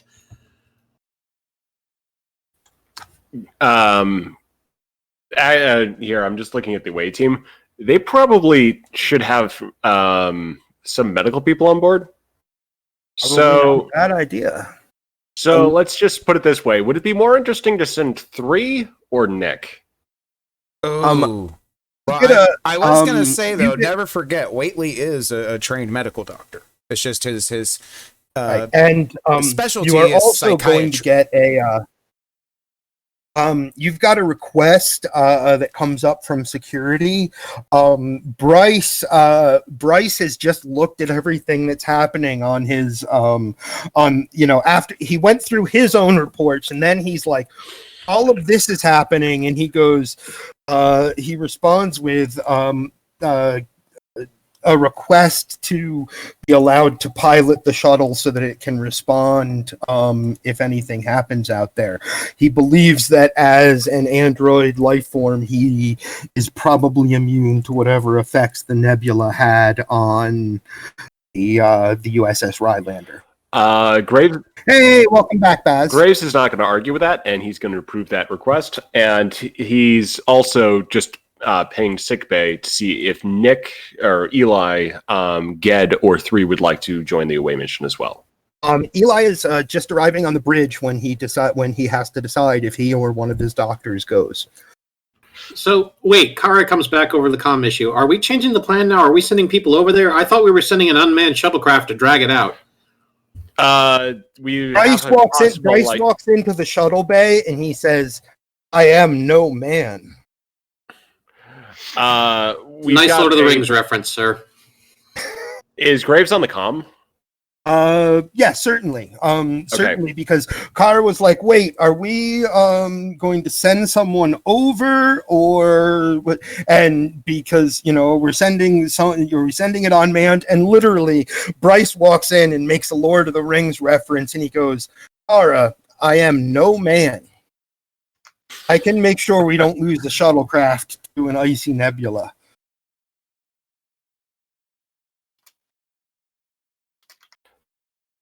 All right, so Graves is just going to provide that little bit of a detail for the full away team. Waitley knows this, but there may be a life form on board that ship, and it may need our help if things go south as we pull the ship out of the nebula. So let's just prepare for every contingency in the situation, and just be prepared to handle the unexpected. Well, if we're sending in a shuttle, I'm flying it. Bryce says, "What I think is we should have a short-range transporter set up on the shuttle so that as soon as I get that ship out of the nebula, you guys can transport over, but you don't have to risk going in there. I may be immune to whatever biological thing inside because I'm not biological, but not entirely, but you may not. So wait until I get the ship out, and then we'll have you beam to the shuttle." Might, Bryce. If you're going in, you're still going in a hazmat suit. Of course. And he starts to get a hazmat suit on. And our next kind of moment of like seeing something is the shuttle, Bryce piloting the shuttle with the three of you ready to teleport, or not teleport, but transport to the shuttle as soon as he pulls the ship out of the nebula. And as we see the shuttle go into the nebula on the bridge, you get Bryce's report. He's like, Captain, I am showing the slightest variance in what our hull could have expected. It's really cold out there is what I'm picking up, and engaging tractors. Fortunately, Rylander's an old ship and she's small. Captain, I am picking up structural degradation inside, but nothing on the hull. Towing her out now. And your shuttle, and he says, I've got, as the ship is coming back out, he says, Waitley, O'Connor, I have a location on the life form. I think you're right. I think it's a Horda. I'll beam it directly to the shuttle when I beam you over. Is that advisable? Wait, who's getting beamed over? There is a living Horda on I heard that that ship. part, but you said when you beam someone else over, I thought. Yes, as soon as I break the edge of the nebula with the Rylander, I can beam that creature, I can beam that Horda onto the shuttle, and I can beam any of you over here, if we're ready. If we think that's advisable. I don't know if it is. I'm a doctor, not a bricklayer. And the shuttle breaks out of the nebula. It's actually kind of a really beautiful. I would imagine this to be a really beautiful shot when you look back up in our game time chat to the picture Quentin shared of what the Archer-class scout looks like, and you have a 2409 Starfleet shuttle. Oh, it is on screen. You're awesome, Nord. A shuttle from the 25th century with a tractor beam behind it, breaking the edge of this nebula, which is a cloud. So it looks like that when a cloud parts, and because of the radiation and the after thrust and things put out by the shuttle, where the cloud kind of like parts and separates is the shuttle, and then the Archer-class, which is much bigger than the shuttle, even though it's a small ship, right? It's much bigger than the shuttle, and it's like the shuttle breaks this little part of the cloud, and then a moment later, this much larger part of the cloud breaks, and this between Enterprise and TOS era ship comes to rest as the shuttle that Bryce is piloting comes to rest some regular distance away from the Reliant, and he says, Captain, recovery complete. Thus far, aside from a tractor beam, we have no direct interaction with the Rylander. Ready to beam whoever needs to come to the shuttle or to the ship. And he's like, I've got holding position. Can we remotely access its Waiting database? Quentin, you certainly could remotely access its database. Are there active power cells? That is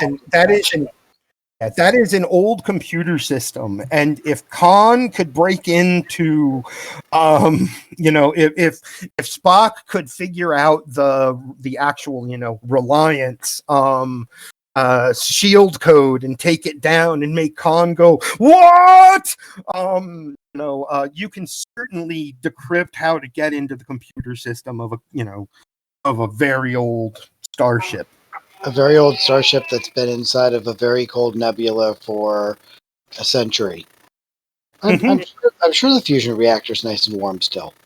Well, that cold is just keeping it nice and, stable, You freeze things to keep them from going bad. It has been broadcasting a distress signal. I would like to do a structural analysis Okay, roll engineering and reason. I can find your sheet on the drive for you. Maybe Ryk'tyr. There he I've is. got it up.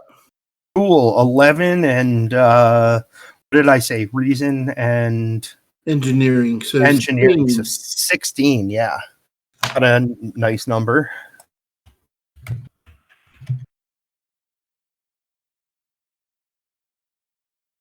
One success.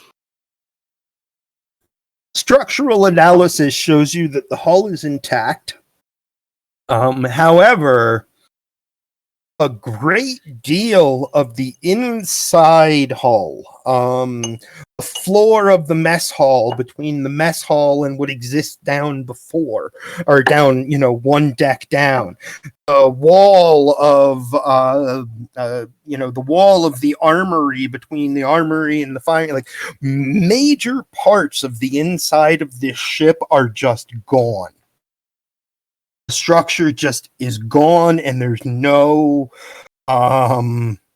there's not a lot inside of it because it's a small ship, but major parts of it are just gone, and there's no indication that it's like somewhere else. It's just gone. Yes, Marcus, what you just wrote, hungry Horda.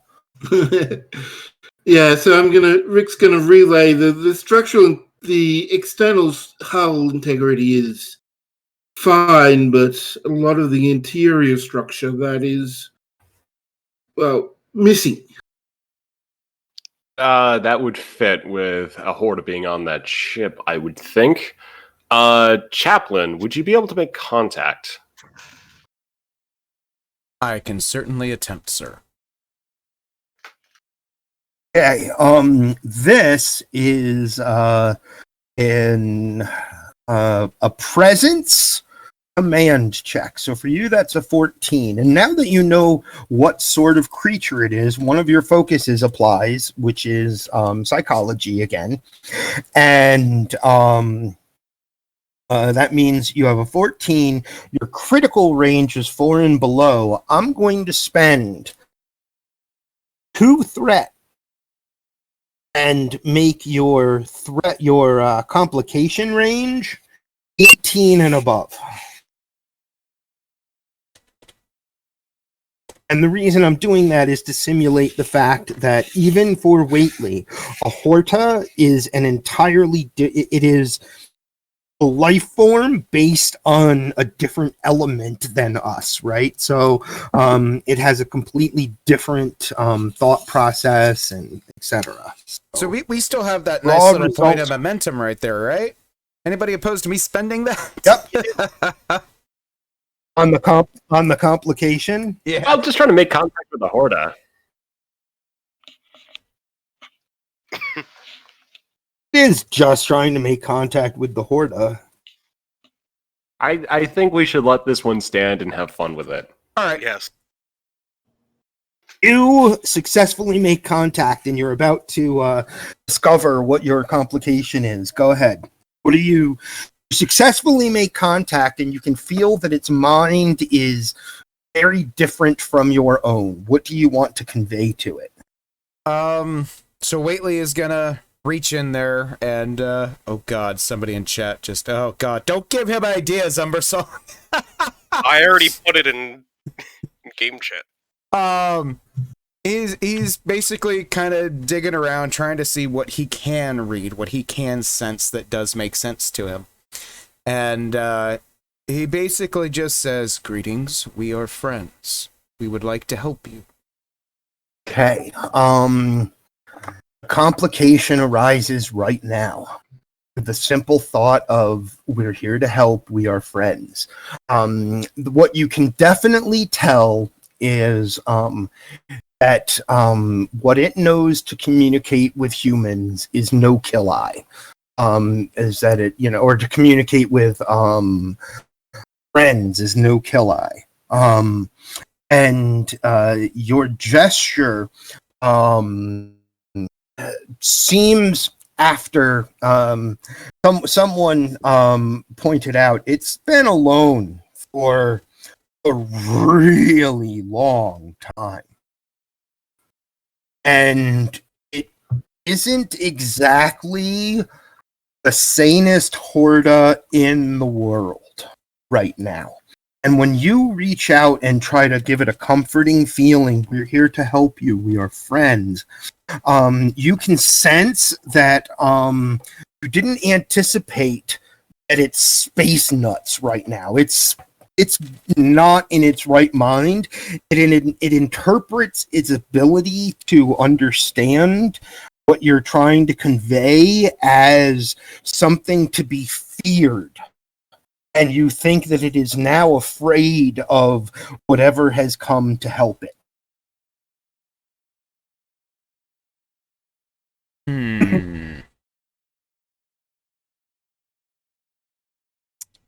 He's going to kind of, because he's in the same room with the Horda, right? The Horda's on the shuttle. No, not yet. Not yet. Okay. So you're sensing it still. It's still on board the Archer, or on board the Rylander, and it's so we haven't beamed it over yet. Okay. The two things you know are that it doesn't want to die, and it seems like it has considered that thought for decades upon decade. Like, probably, I don't want to die, and somehow not wanting to die made it able to live alone on this ship, power at its lowest ebb for 100 plus years. So it's been alone for 100 plus years. All right, Whately is going to try to reach out to it again and try to calm his own mind and make it, not as invasive feeling to the Horda, more of a comforting presence, and just say, we are not here to hurt you. And just basically say that in all sorts of different variations. Okay. You got the complication result before, and it's all part of the same communication chain. And yeah, the creature can hear you, but it's been alone for so long with the thought of not dying. That's more or less the only thing that it can process. And all of this, like this feeling that something is able to make it think that it will be, it's scared of the idea that something will help it, because it never imagined it could be, kind of thing. It's the complication that you rolled means that the Horda is a frightened Horda at this point. It basically has Stockholm syndrome with the loneliness. Got it. Whately's going to tap his comm badge and let Graves know what he has discovered. Sir, we may want to reconsider our approach on this, as the Horda is extremely frightened. All right, let's not make any more contact with it. And also, given the nature of the Horda, let's also put a moratorium on beaming over or beaming it here, unless we have some darn good containment measures set up. So, for the time being, here's a thought. One is, in our database, the most appetizing thing for a Horda? Rich minerals. Do we have any on board? Dilithium. But aside from dilithium, yes, certainly the science department has, you guys have a geology department that is at any given time probably studying some rich mineral deposit that was discovered on a planet by one of the other ships in the exploration fleet and sent to Reliant, and that kind of thing happens. So yeah, there is more than a little bit of stuff that a Horda might find delicious. All right. So, if we can manage this, let's try to beam over some of those minerals, but in a way that might not be too conspicuous, as in not in one big lump that would be an obvious trap, but maybe things that the Horda would recognize that, oh, maybe I overlooked this.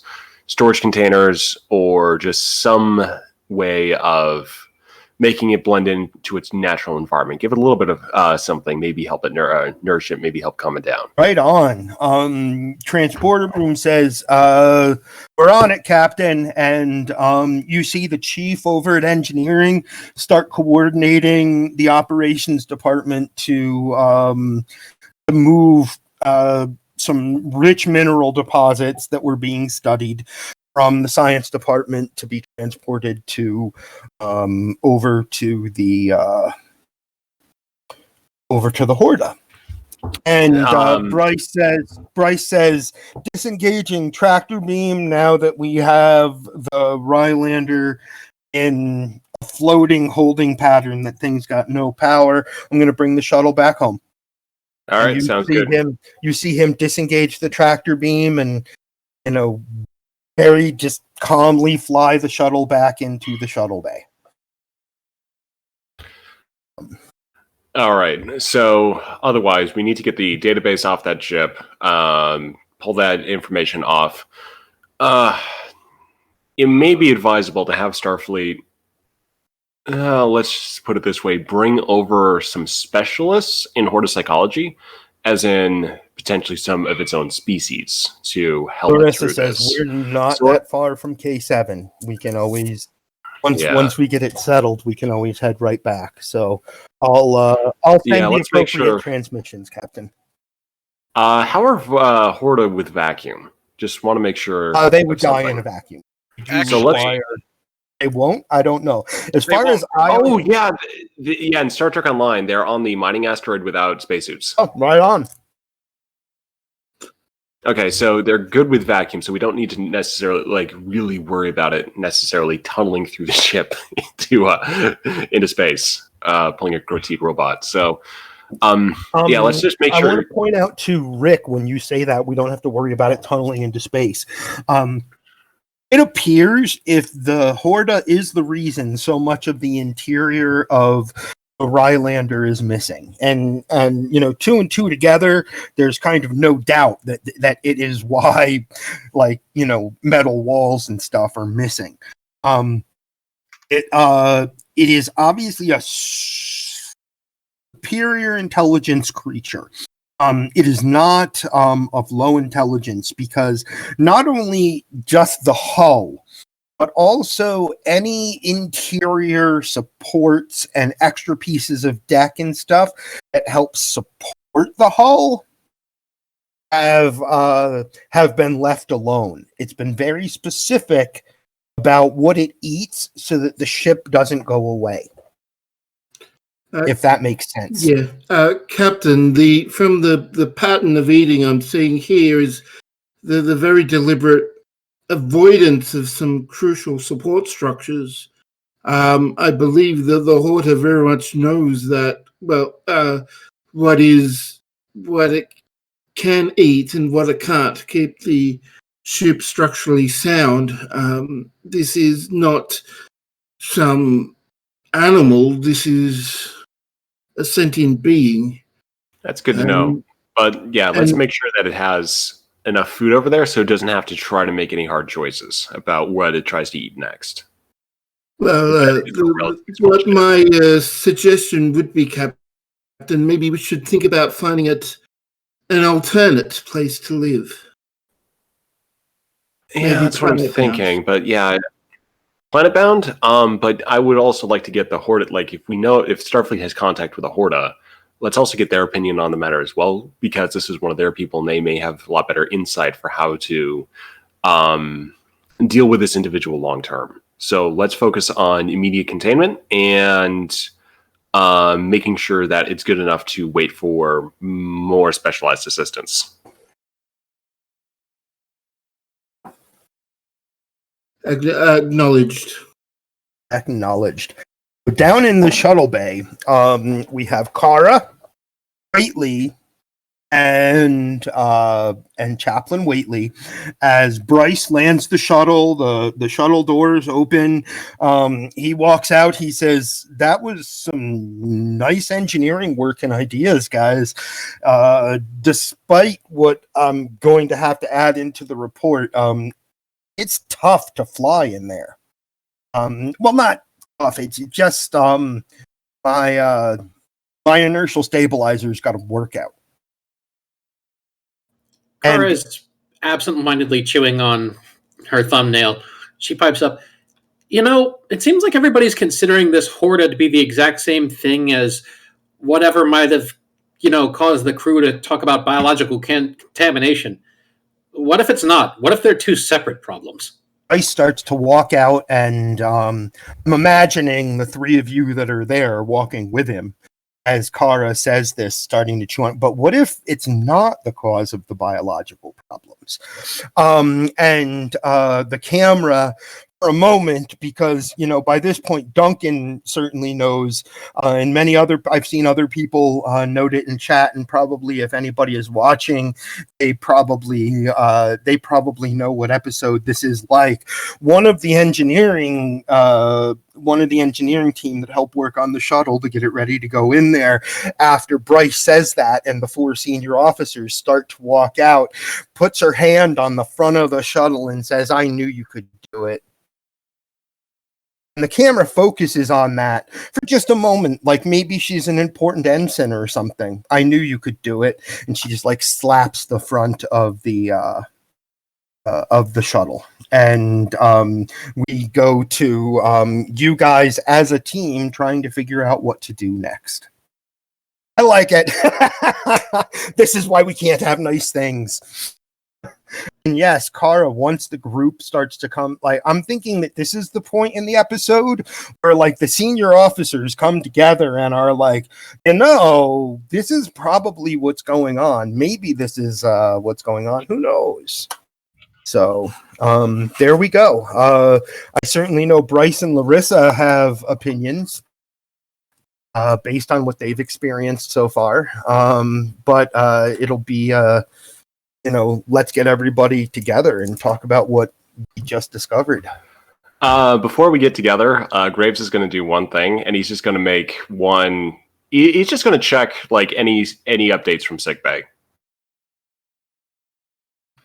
Dr. Ged has an update marked specifically for you, Marcus. He has scheduled he and Dr. 3 have determined schedules between themselves, and when Dr. O'Connor is available, they have scheduled and they've sent this information to Chaplain Waitley too, because they want him on hand as ship's counselor when all of the Borg implants that can be safely removed from the Ibian sickbay, Setsa Jagoro, they have that scheduled now. All right. And then Marcus is going to just note that and proceed on to the meeting. Right on. Basically, it's your assistants, Eli, are doing what assistants do. They have you scheduled for leading on the surgery with Dr. Ged. Dr. 3 actually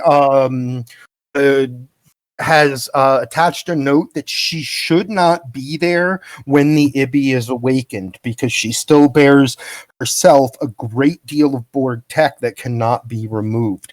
She just to jump in, she real quick, Kara's going to want to do something when I get a moment. Okay, but 3 is going to suggest that a regeneration alcove designed to look like a bed be placed in her quarters.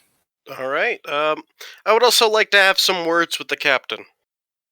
Okay, so we've got Kara and the captain. Before you guys, as a group, have ideas about what you can do with what's happened now.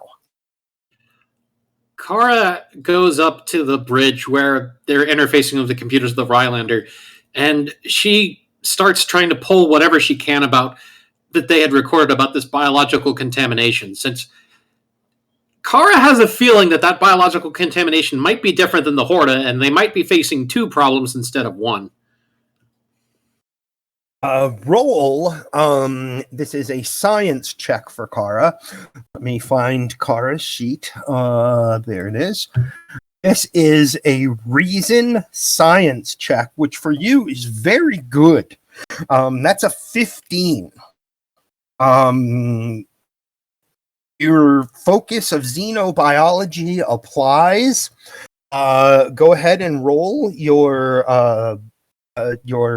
target number is 15. Your critical range is 4 and below. I'm not going to put any threat on this. 3 successes. That earns you guys a point of momentum. You are now at 2, and that's a good thing as we approach the point of the adventure where you may need it. So basically, Kara sits down and starts to read through the logs about whatever contaminant this is until you say she finds something interesting. You immediately find you don't think they are related because a Horda is whatever the what you can get from where the computers have linked up. With 3 successes and earning yourself a momentum. I'm not gonna like be stingy with the information that Kara will have. The Horda is immune to whatever biological contaminant went to work on the humanoid crew of the Rylander. The biological contaminant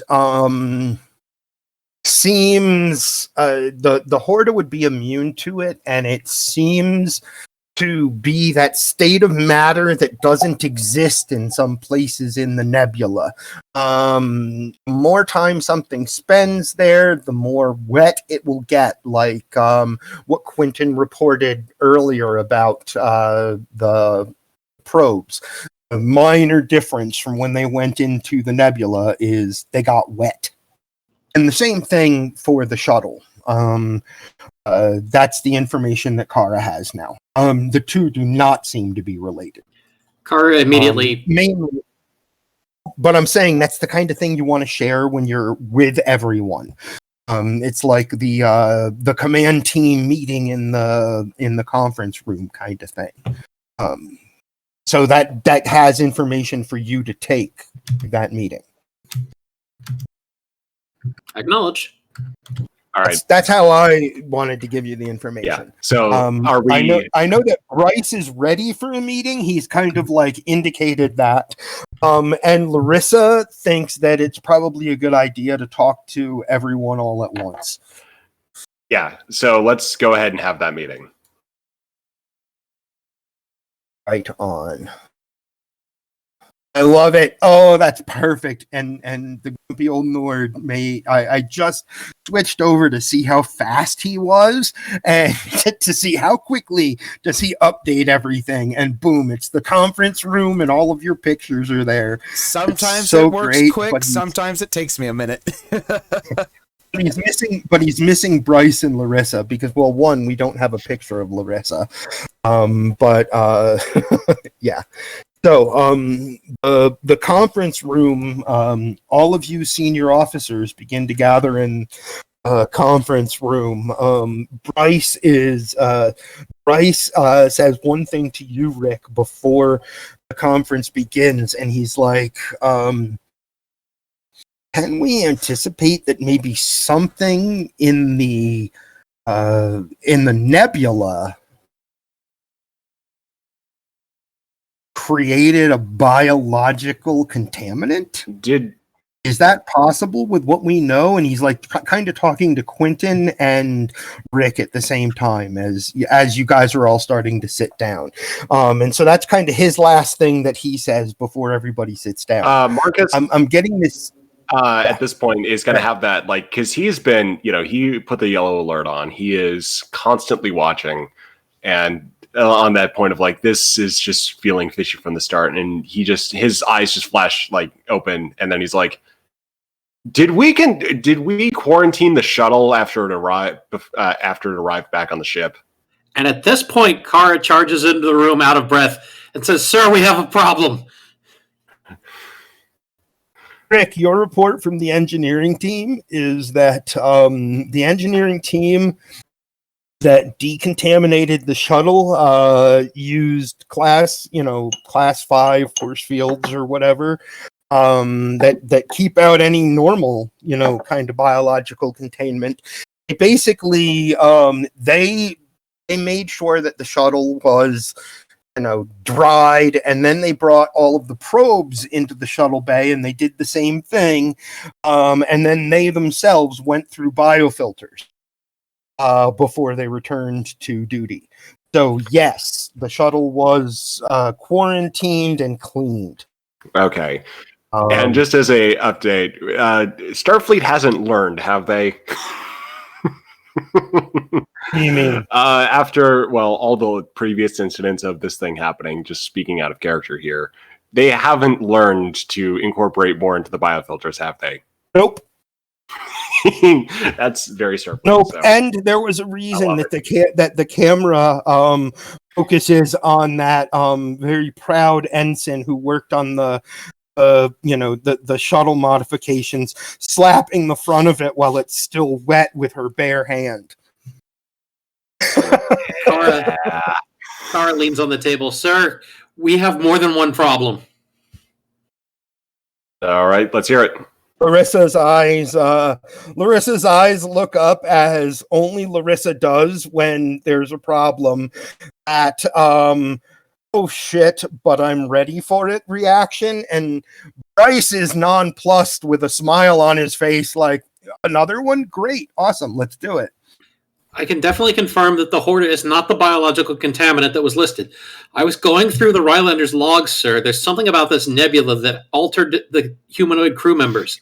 I've got not much information, but I suspect the Horta is only a byproduct of whatever happened on that ship. All right. Let's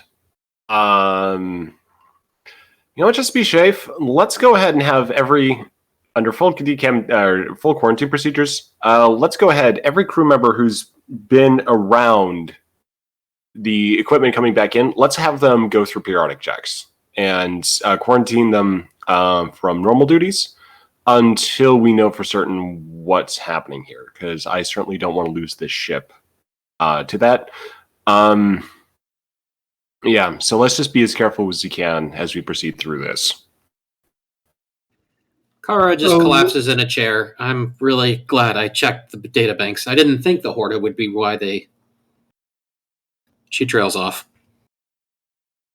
I'll get a list of personnel that worked on the quarantining and was in the cargo bay when it shuttle bay when it returned. All right. I'm going to note that Dr. O'Connor, I sent you information that the doctor. Cool, awesome, cool. Instant message. I love how those work. And Chaplain Waitley, do you have a kind of a sense for how the crew's doing right now, say in total? He'll close his eyes for a moment and just kind of open his mind to that whole thing that he usually normally has to tune out, so not to get overwhelmed by it. Just like, if anything, because there's something going on right now. It's not like, it's not a red alert, all hands on deck situation, but because there's something going on right now, the crew is functioning in that way that you've begun to notice that they're doing. They communicate very well, and they're all on the top of their game right now. There's no indication of things going wrong. He nods and opens his eyes, looks at the captain, and says, "Everything seems to be, as you would say, hunky-dory." All right. Keep an eye on the crew, just in case.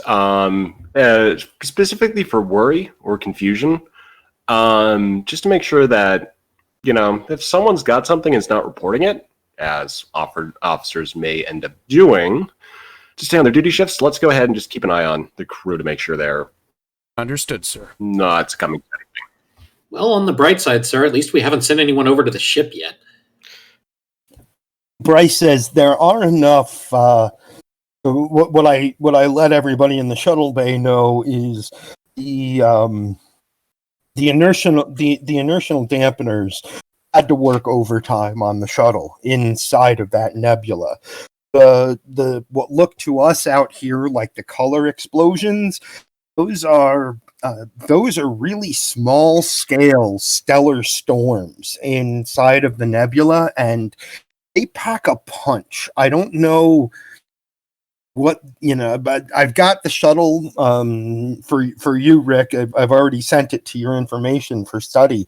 I've got the shuttle scans of it, but it was pretty intense in there, Captain, in terms of piloting it. Not undoable by any means, but definitely not your typical shuttle flight. All right. So let's see if we can pull the ship, our ships a little further back from that, just in case there's any sudden changes in that nebula.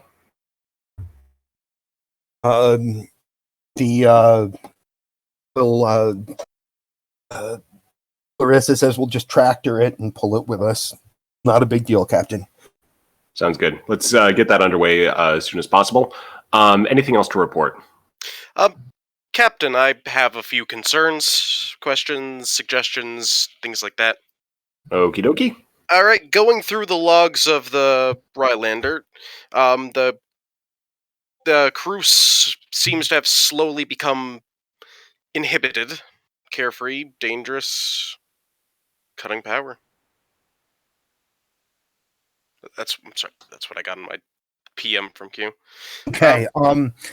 If there are any matches, that requires from you, Nick, a check you don't normally make, which is awesome, right? You require a reason science check, which is just as good as reason medicine check for you. So your target number is a 14. When the captain asks for, is there any you got Larissa right, Chaplain. But what you got, Eli, is yes. You have to make a reason and science check at a 14. I'm not going to put any threat on this for you.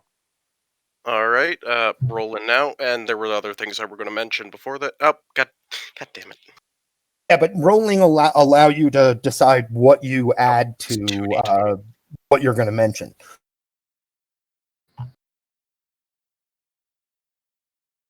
One success. All you needed. You don't build any momentum. Yes, you know everything about the episodes of the original series called The Naked Time and the episode of The Next Generation called The Naked Now.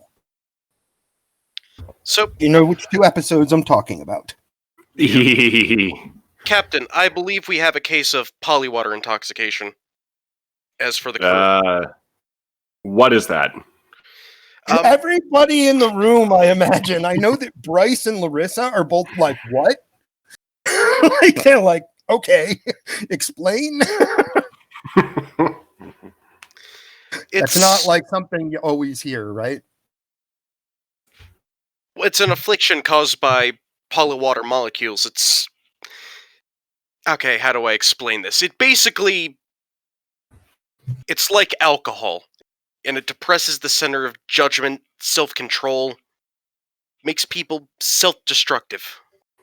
Oh, and yeah, that's not going to be so good. All right.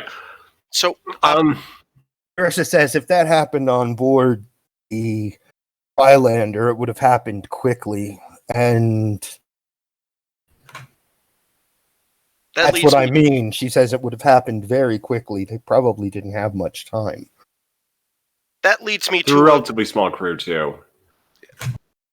We might have a little bit longer time. Just go for it. Breaking up on me, Nick. People just started talking. Anyway, this leads me to some other odd things I have noticed. General Order 6, this ship,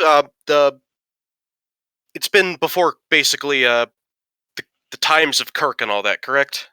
Yes. Mm-hmm.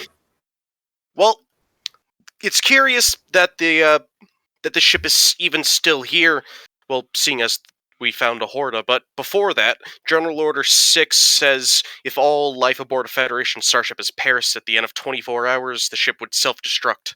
And it's still here. So, the Horda... Is probably the only thing keeping that ship from self-destructing. Exactly, but here is another thing. I went into researching the Horda. The Horda seem to die out all except for one every 50,000 years. So how one got on here before first contact with Kirk and the Enterprise, I'm unsure. It's curious. If everybody is looking at their pads as the doctor that's is very saying curious. this, Quentin, you may make a reason science check as he says that, because all of you have access at this point, to the logs, and that's what you're using to come up with things. So for you, that's a 15. And because you're very good at working with history, you can have your critical range be 4 and below. 19 and a 20 for the viewers. So, ouch. No. This is... You have 2 momentum. It just means you won't know. With a complication, there'll be a complication, but it means that you won't know how that, until you find it out a different way. You won't know how that ship came upon a Horda. Can I make a roll? You can. You might be able to use a determination cast to re-roll the whole. I didn't even think of a determination. Yeah. Complication could be like the end.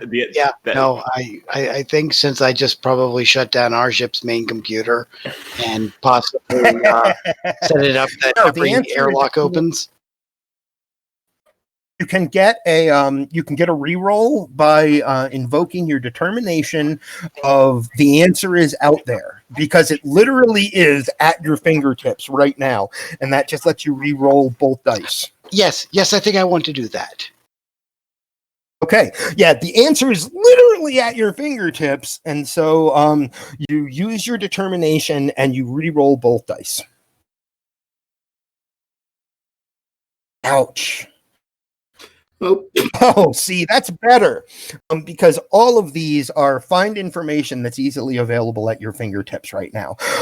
That ship has no record of having a Horta on board, at least from their point of view. What they had on board was a strange mineral, a round rock that they found at an alien market, and their science officer was so intrigued by the interesting chemical composition of the material that they found. They bought it and brought it on board. It's very easy to put together that as far as the people on that ship knew. Oh, and you figure out now, at Horda, as soon as, they just knew they had a weird round rock that they were studying. It was a Horda egg. At Horda, the reason it's so terrified is that it has never known what another mind feels like. And when Quentin, when you have that information, Horda was probably born from that egg after the crew died.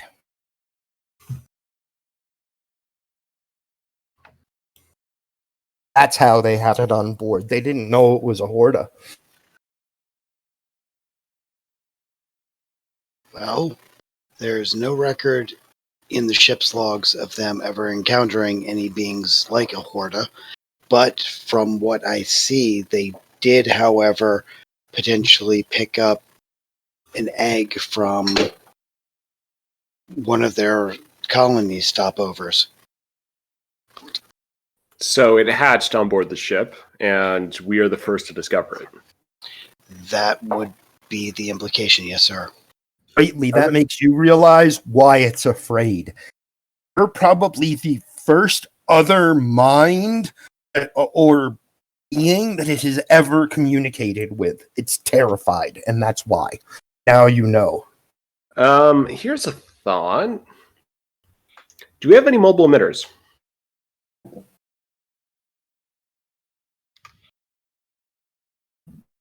Bryce says, I believe so, sir. Yeah, so I might have someone in mind with experience in this situation. We would just need to contact the Klingon Empire to route a call through, let's just say. Marissa says it'll be tricky. In the middle of a war. Yeah, but yeah, we might have That's to why she says it'll be tricky. Yeah, so try to get a hold of our junior officer. Whately raises his finger and says, "Don't we have a exchange officer on board right now?" He may be. Sizik may be able to assist us in this respect. I like he's small for a Gorn. He actually is working in operations and is a junior officer under the chief, who is not a senior officer really, because he's just enlisted.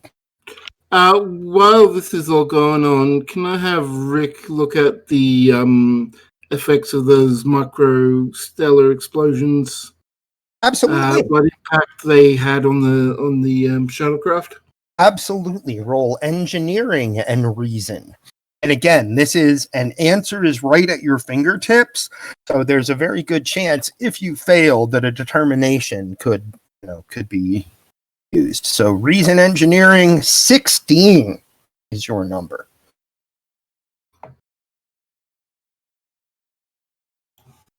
Okay, let's do this. I'm gonna use a momentum for another dice just because. Okay, you guys are now at for everyone.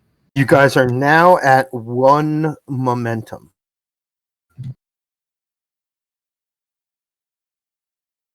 I don't think any of my focuses applies.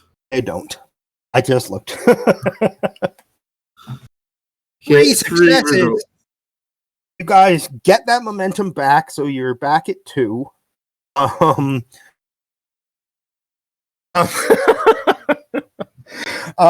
Okay. So the effect that those kind of micro explosions within the nebula had. One, they are concussive. They are kinetic in nature, and that would in a medium like space, in a medium like a vacuum that only has that in addition rather has small particulate solid matter, those would rock anything trying to fly in there, because as they explode for a brief moment, they push everything in one in kind of one direction that never stops, and it just what's the wording here? It would make for exactly what Bryce described. The fact of the matter would be that inertial dampeners would work harder than they would during a normal shuttle flight, because they would be adjusting for these concussive movements through space. In addition, every time that the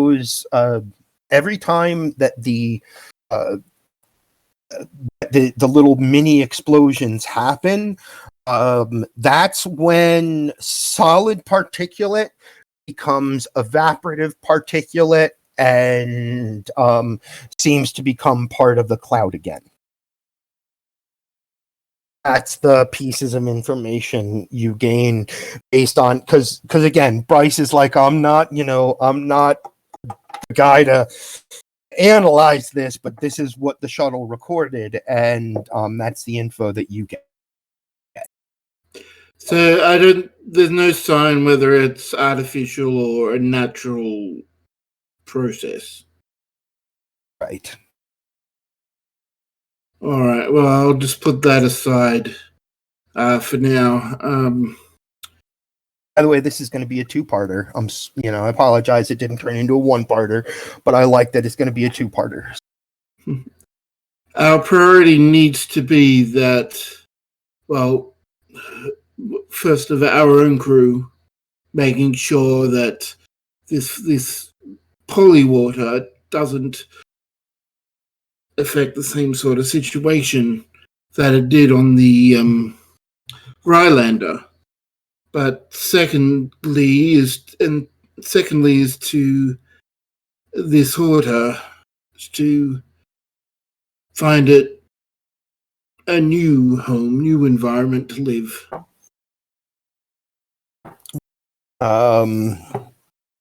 Bryce says, so I have experience with a certain feeling, and he looks over at Waitley, who now has joined his we did something together, so I feel comfortable talking to you, basically that's why Bryce really likes Rick and Quentin right now. But he looks over at Waitley, he goes, I have experience with this kind of feeling. At some point in my existence, someone was the first person to talk and interact with me.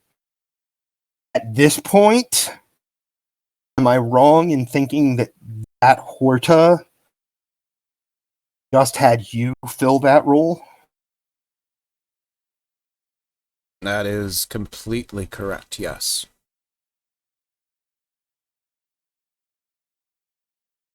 You're going to need to teach it that it doesn't exist alone.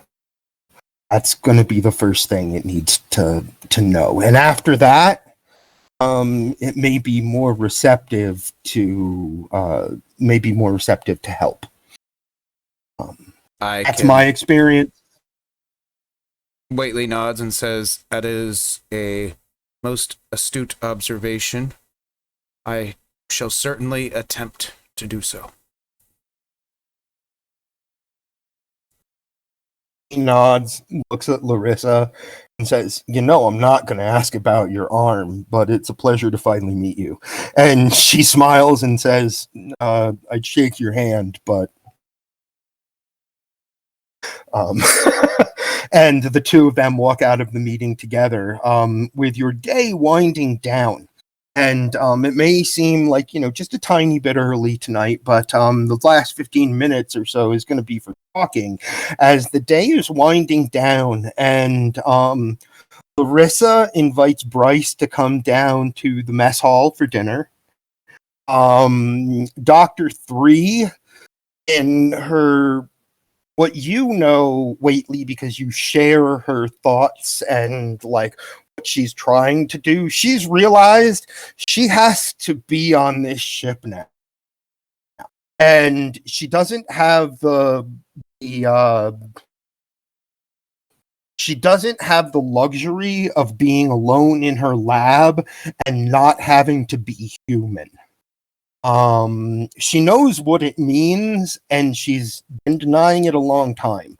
And tonight at dinner, she enters the mess hall for the first time since she came on board a few days ago, and orders herself something at the replicator and finds a place to sit down. So your NPCs are all, finding their way to dinner. You've investigated a lot of things, and you can role play at dinner. The last shot of the episode, after you guys have time to role play and what you do around dinner time with each other, is many of the junior officers. The camera kind of focuses on a table of junior officers. The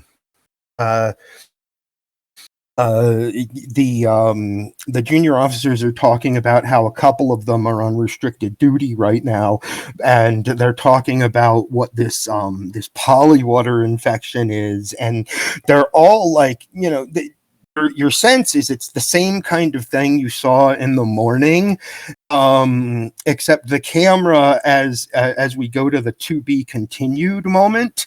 And I see Marcus saying he would love to play for 30 minutes more, but I'm like, no, this is a great. This is a really great point for us to let you guys role play a little, and the final moment right before to be continued will be the camera focusing in a little more on that table and showing the ensign who slapped her hand on the shuttle earlier in the episode, like touching a ton of the people at the table as they're having a good time talking among dinner, and it would be like to be continued. And this episode would be, if it were one episode, it would just be called The Naked Tomorrow, because there's The Naked Now, The Naked Time, and I was going to say the next one should be The Naked Tomorrow. Which fits because we haven't succumbed yet. Right. You haven't. I just read what Marcus read. So at the very least, I'm going to take a moment and grab some water. You guys have a good sense of where this episode is leading. I had a lot of fun so far, just seeing you guys do the information getting that all of you can get, and being because you as players kind of knew. I loved seeing you not jump out and be like, I know what this is. So yes, of course Starfleet has not in 200 years updated the biofilters to account for polywater infection, because I was not expecting that to work. It is so rare. This will be like, the third time, but so rare. But it takes one to blow up a starship. Come on. I know, it only takes one to blow up a starship. And I love the one thing that was cool for me right there, before I go grab water, and that was everyone seemed to be wondering who would be the one infected by the polywater on the away team, because I'm pretty much like, if someone's going to get infected with polywater, I want it to be Waitley. I kind of want it to be Kara. It'd be fun to see her drunk and uninhibited. Alenis, I loved that you pointed out, because I knew immediately when Bryce said, I'm not going to be subject to this. I'm not organic like you guys. And you were like, but Data wasn't immune, and I was like, I know he wasn't.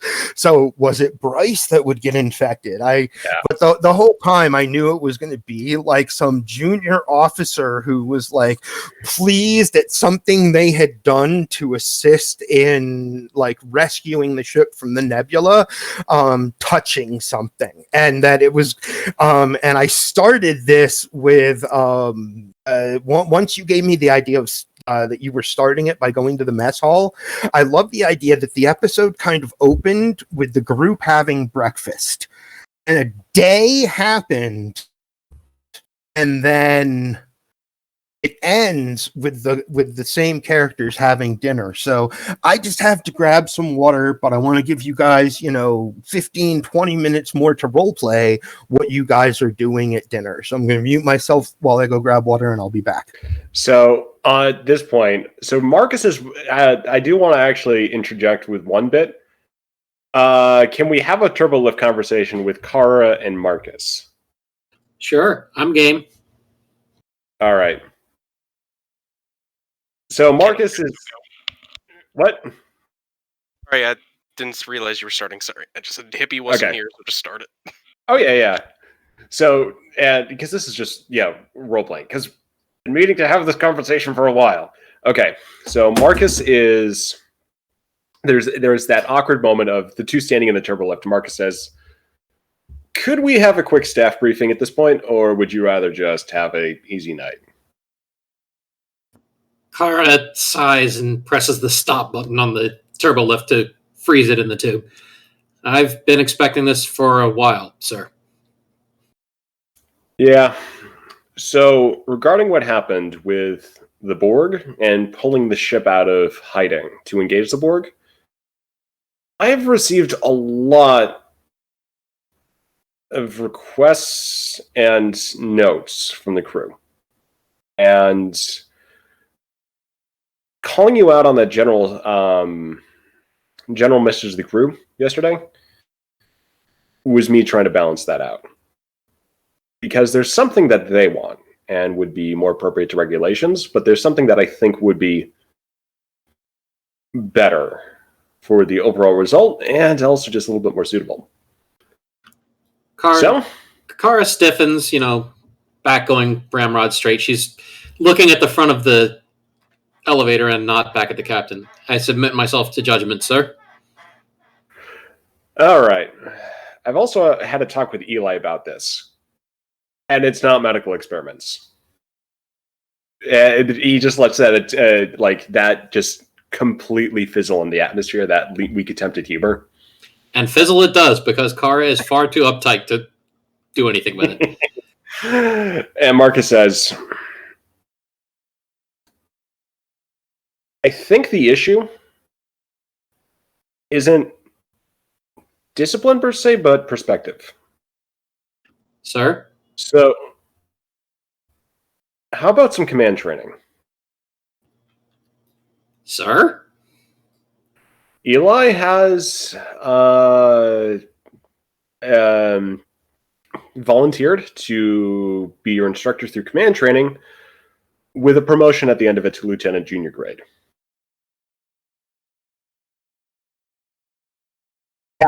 Captain, you have someone else who has submitted both the one of the people who submitted the just the report that of what Officer Junrani had done. Bryce, he submitted a report of what she had done, and also an offer. He's thinking the same way you are about a change in perspective, because she said something that stuck with him, which was, you do the same things I do, but people don't get mad at you for it, kind of thing. And so he has command training. And so he has submitted the idea of also providing senior staff members, starting with Kara, command training. Okay, I'd actually talked to capable. I had a character. I'd also talked to Nick about this as well, because he's also gone through command training. So I'm just saying that you have multiple people that make it a good idea. Let's amend this conversation to say Nick and Bryce, two instructors. Good. Yeah, Eli and Bryce. I'm just pointing out that you guys have, I thought it was a good idea when I first heard it just now, and I was like, that's totally the kind of thing that Bryce would have said too, because of what you said, Jarlin, playing Kara earlier, when you were like, you do the same shit I do, but you know, but it's different. Okay, so now it's up to Kara's reaction to this. I have to admit a certain level of confusion, sir, but I suppose retraining is an appropriate corrective response. But you're still going to be on the con, it's just getting that command training. But sir, why Eli? He has command training and volunteered. Bryce also volunteered as well, so I figured between the two of them, they might be able to put an effective program together. Hopefully.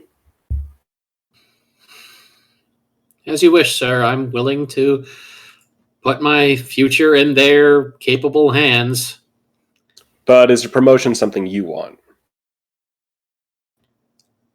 Sir, I'm just out here to do my job and fly the ship. If you think a promotion will help with that, then that's up to you, sir. Yeah, I think it might. So, yeah, let's go ahead and do that. Pencil that in. If you have any concerns about the process, go ahead and let me know. You're not obligated to stay with the process. This is just an idea.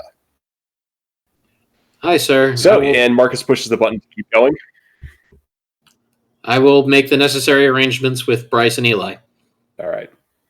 That's going Also to be an feel free to- awesome discussion, by the way, for you, Nick, because you haven't spent time with Bryce yet, and he really genuinely wants to like everyone, if you haven't noticed. I'll just go ahead and say it that for reasons even that she can't entirely state, learning command from Eli sounds odd to Kara. From Bryce, not so much. He has his own ship. Right? Which he has never flown and commanded. Yeah, he can pick it up on the fly. Let me know if Right. anyone else is at dinner with your 3 NPCs. Okay, so Bryce can't, Oh, God. but he actually is in the dinner hall with Larissa and Yeah. Dr. Wait. Free. What's this polywater Yeah, this was stuff on the going way to to do to my poor dog? Are we getting my poor dog drunk? possibly. And you say that walking in. Is my poor dog going to get drunk as you walk? No, this was out of character because I just wanted to go ahead and say this out to everybody. Absolutely. Because So- I don't even know if polywater intoxication would work on a dog, but It works on an android. Who else is in the mess hall?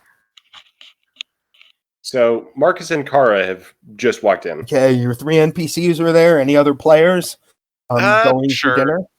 I'm going. Eli's there for dinner. Kendra, Wheatley, I would like to do a quick Quentin, thing. Ryk'tyr. I would like to do a quick thing with Waitley where he goes down and he gets something from the replicator and he just has like a quick little thing with Dr. 3 and then he goes to do what he's going to do while he eats. Okay, where does he sit? Alone or with someone? When they see you, Bryce says, Chaplain, have a seat. He and Larissa are sitting together and they seem to be enjoying each other's company, getting to know each other. He nods. When he sees you, he's like, Chaplain. Waitley nods and says, unfortunately, I have other obligations. I just wanted to come down and grab something to eat. He glances at 3 and she doesn't get like a direct thing from him, but she gets a very much impression of he's appreciation. Like she gets a sense of appreciation from him as he goes to the replicator and grabs his food. He apologizes to everybody and says, I would love to sit and eat with you all, but I do have someone else that I have promised that I would. Awesome. Rick, Quentin, Kendra, are any of you going to the mess hall?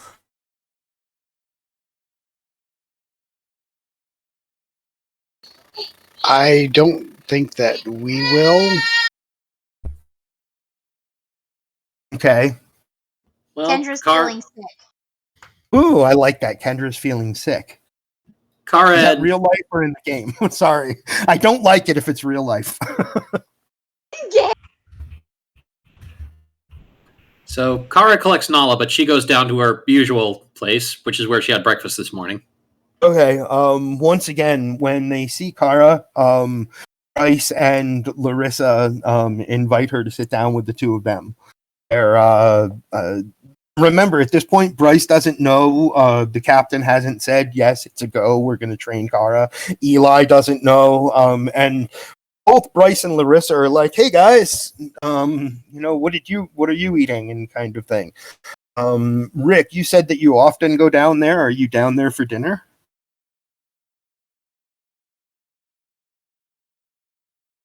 Did?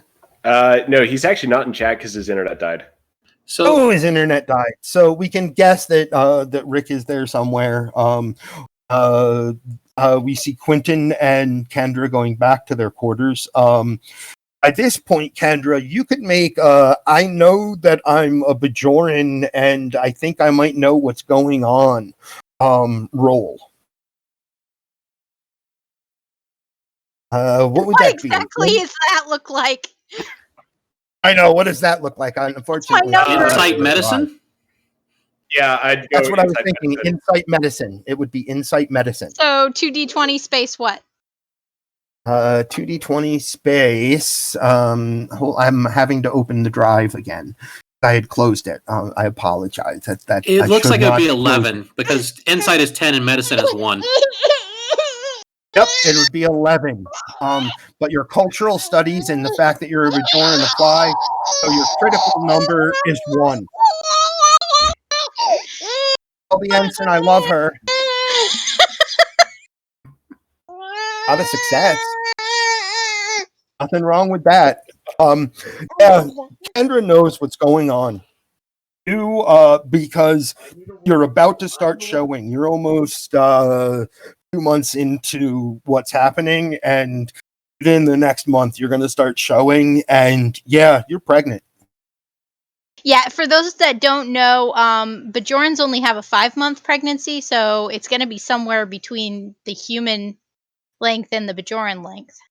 Yep, and for those that don't know, it happened on Ryza, of all places, for something like that to happen. What a shocker. I love that we have our first... Mystery, no less. That was such a good idea, Elenis, or Kendra. That was just, I love when you DM'd me that, and I was just like, that is such a good idea.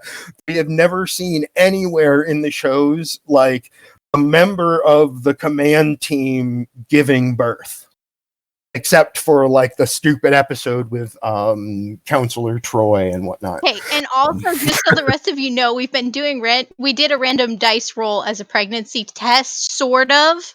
Not really a pregnancy test, but as to whether I got pregnant on Ryza, a conception roll, if you will. Oh my. Yeah. So now Cass wants to roll to see if he's figured it out yet.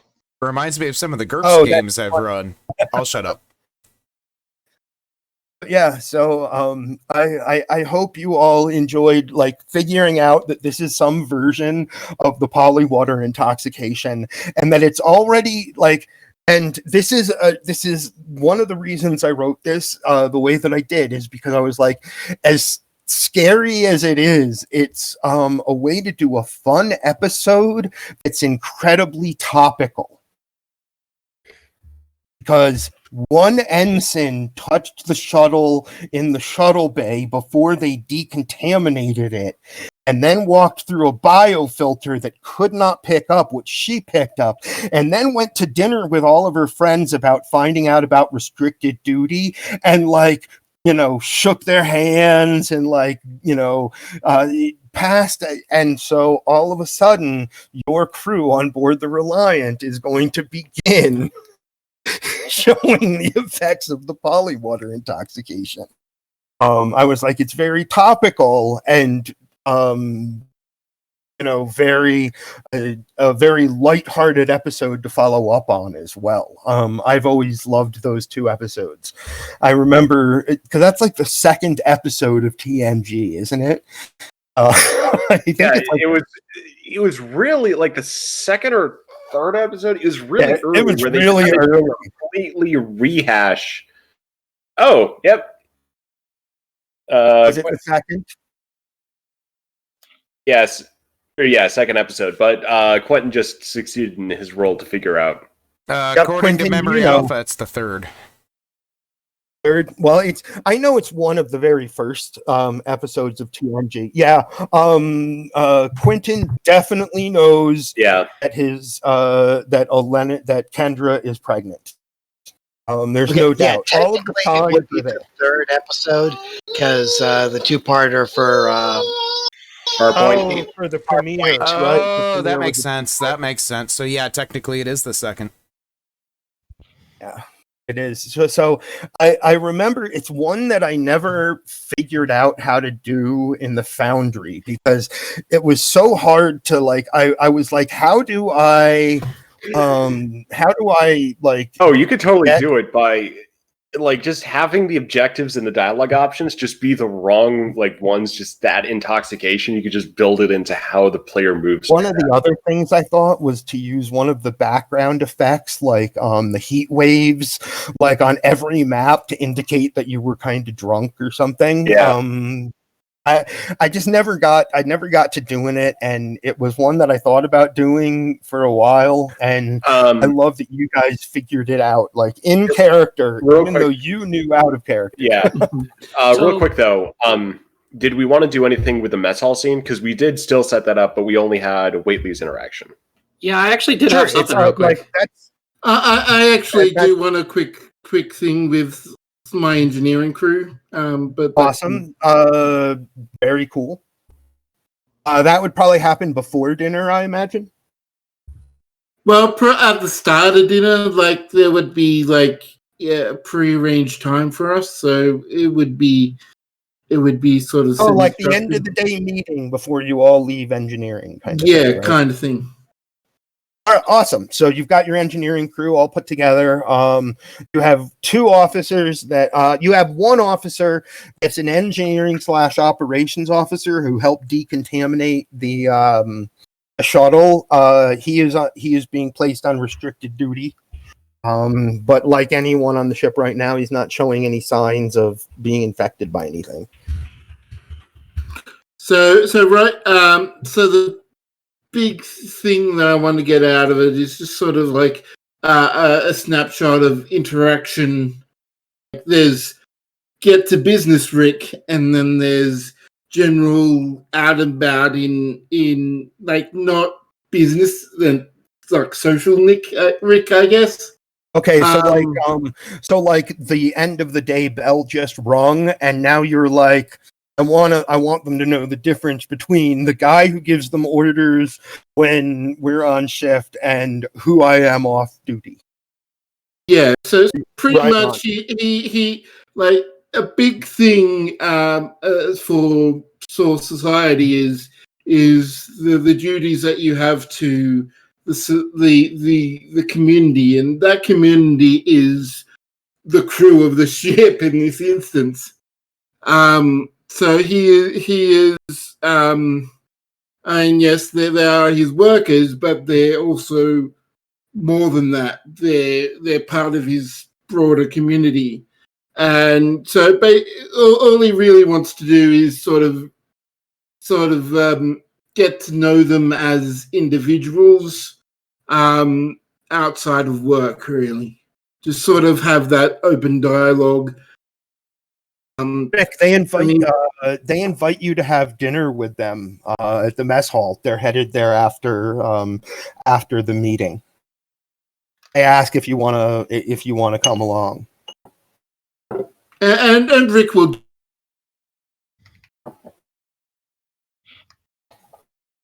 Rick will.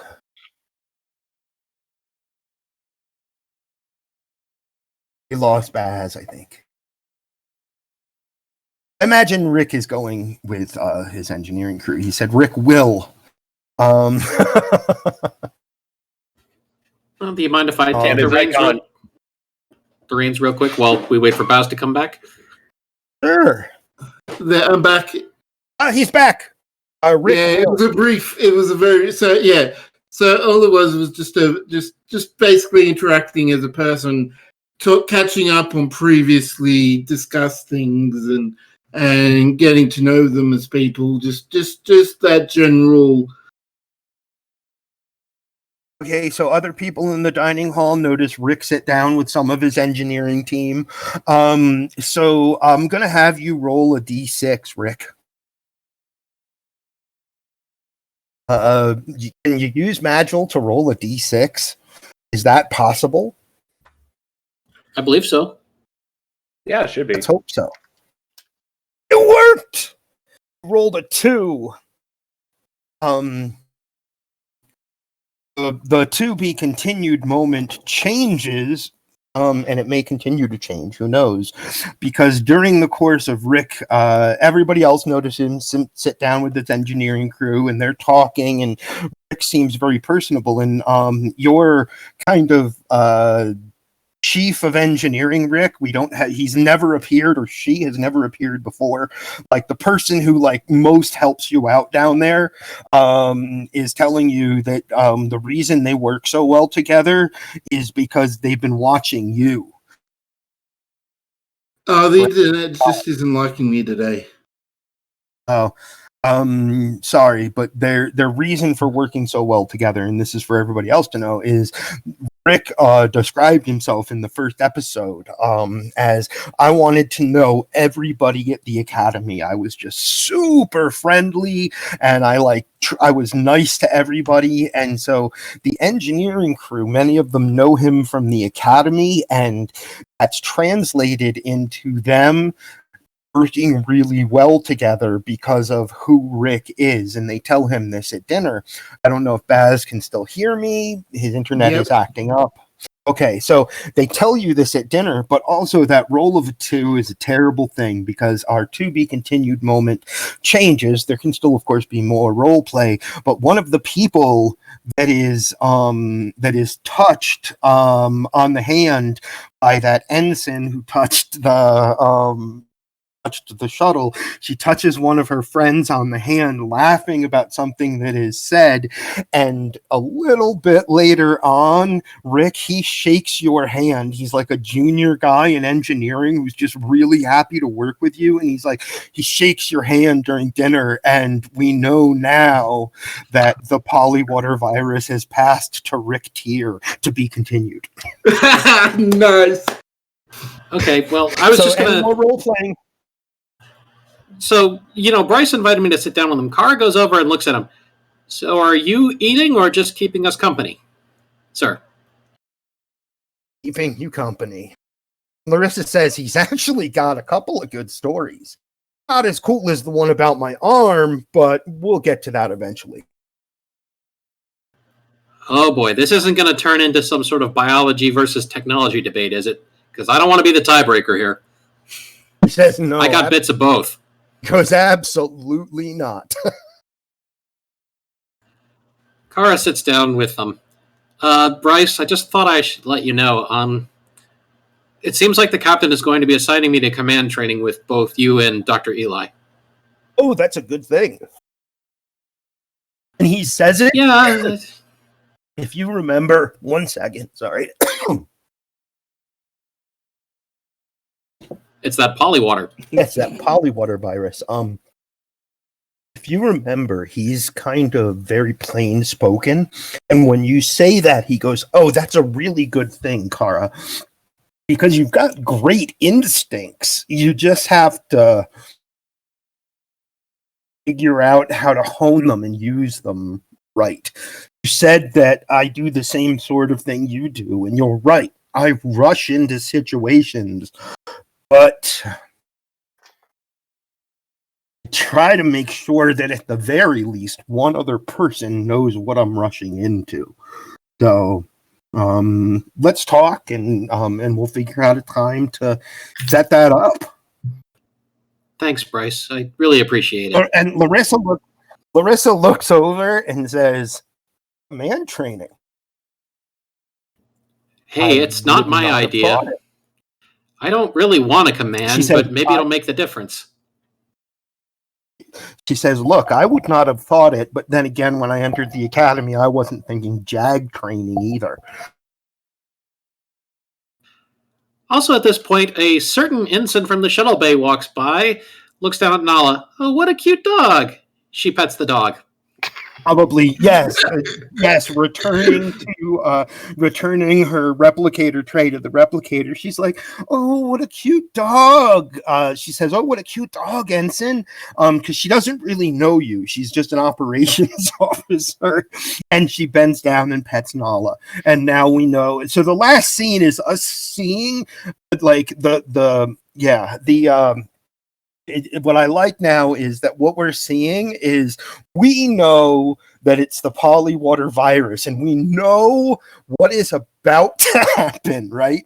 And so the last scene is just like we're seeing where it passes in the room as like, we see it happening and it's like, oh man, to be continued. Yay. I just want to throw in one character note for what Graves does. He just stops by the mess hall this time just to grab like something from the replicator. Then he heads down to sickbay for a drinking session with Ged. Ooh. Ged is actually the second shift physician. He's your second shift physician. Dr. 3, Eli, is not yet a physician on a specific shift. She is a specialist assigned to work with you or where you believe she is needed. So that's the two most important people in your sick bay besides you. So so I just wanted to leave that as like where Graves is going to be once everything is done is actually just getting drunk. I love it. And wow. So what I will tell you about Ged if you go have dinner with him, one is like, Captain, we're gonna have to stop meeting like this. Seriously, sit down, have a drink, and I hope you don't mind. And he reaches over to your plate and he grabs something like finger-sized and grabbable and holds it up like this is your payment for taking up his time. and he goes, "Yeah, it's pretty quiet down here during second shift, at least most days. When we had all those drones on board, it was very different. Very different. I learned a lot of new things. I hate learning new things."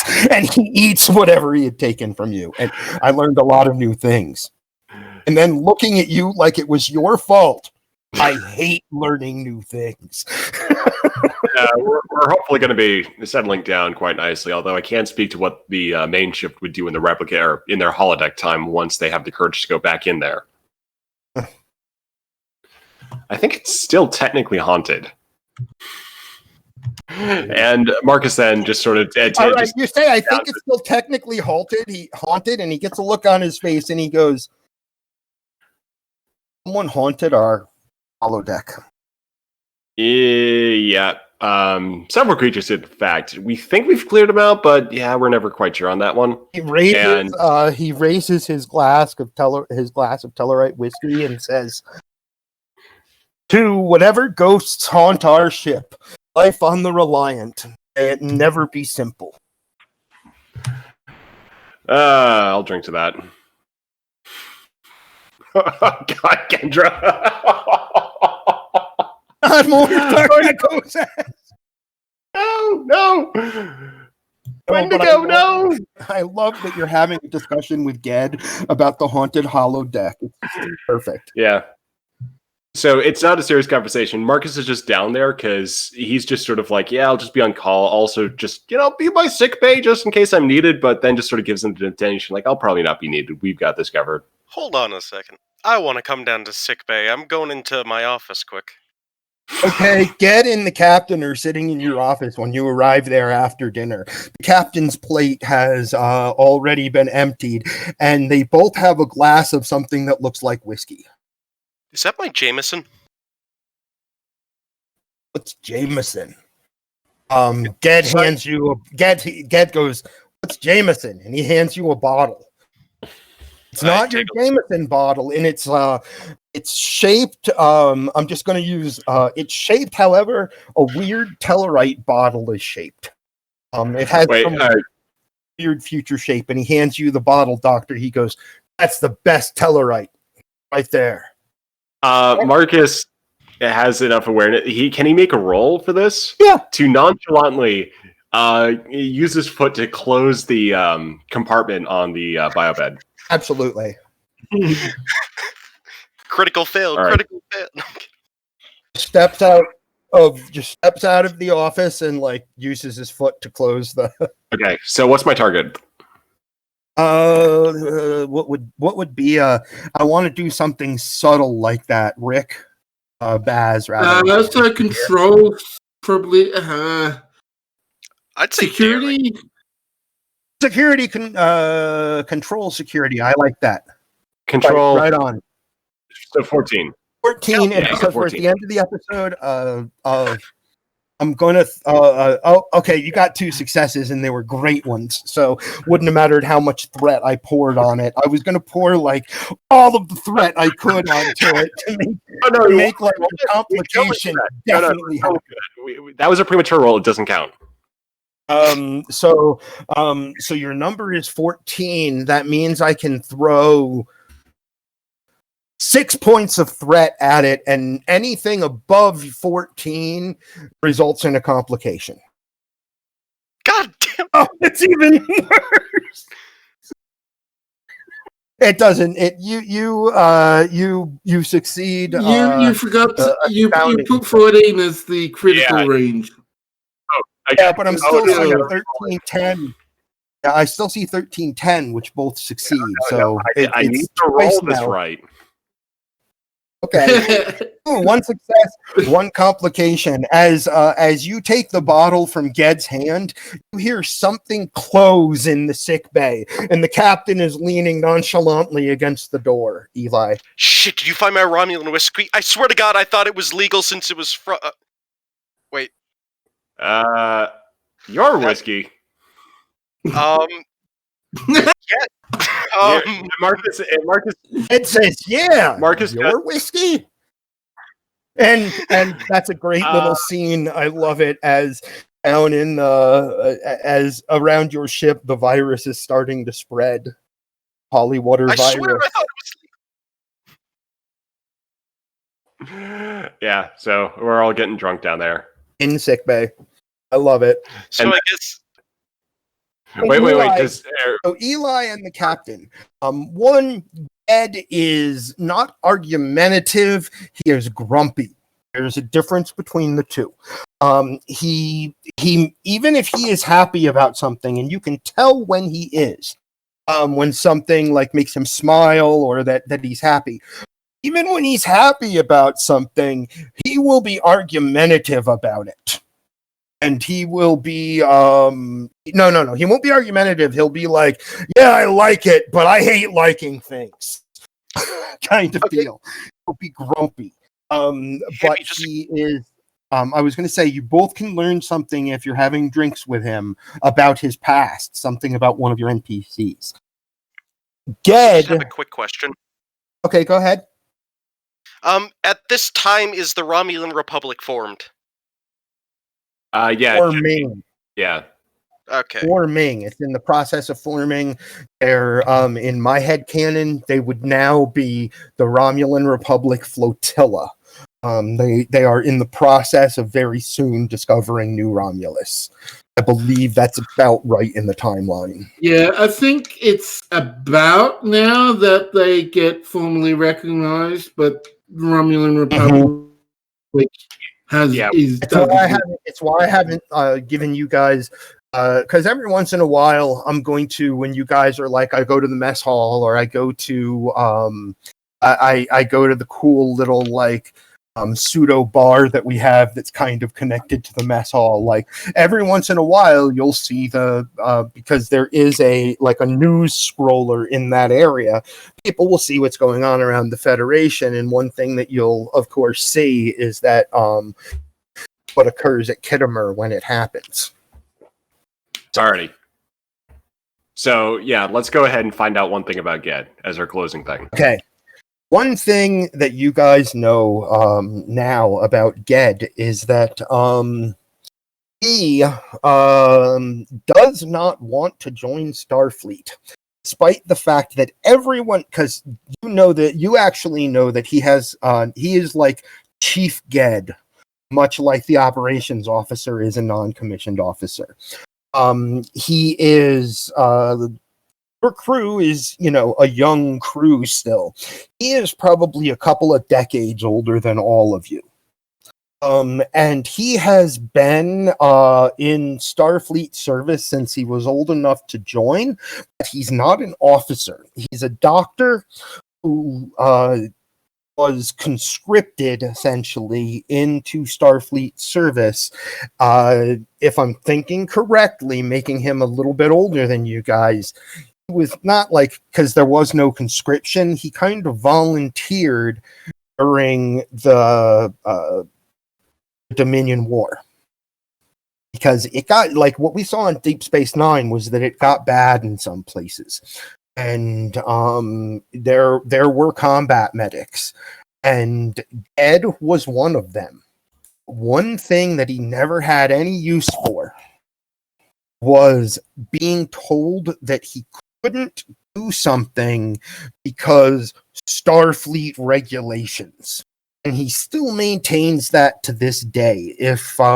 And this might make you both uncomfortable about him, but he maintains to this day, if he can save someone's life, and what is occurring is outside of Starfleet regulations, he will give up his commission to do it.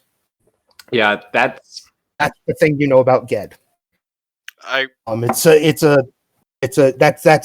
the second most important medical officer on your so show. Marcus. That's what you know about. And then Marcus is basically, he's going to be on that same wavelength because I mean he's coming in from ex-black market, so Right. he's willing to bend things quite a little, and he might be getting more flexible with this as well.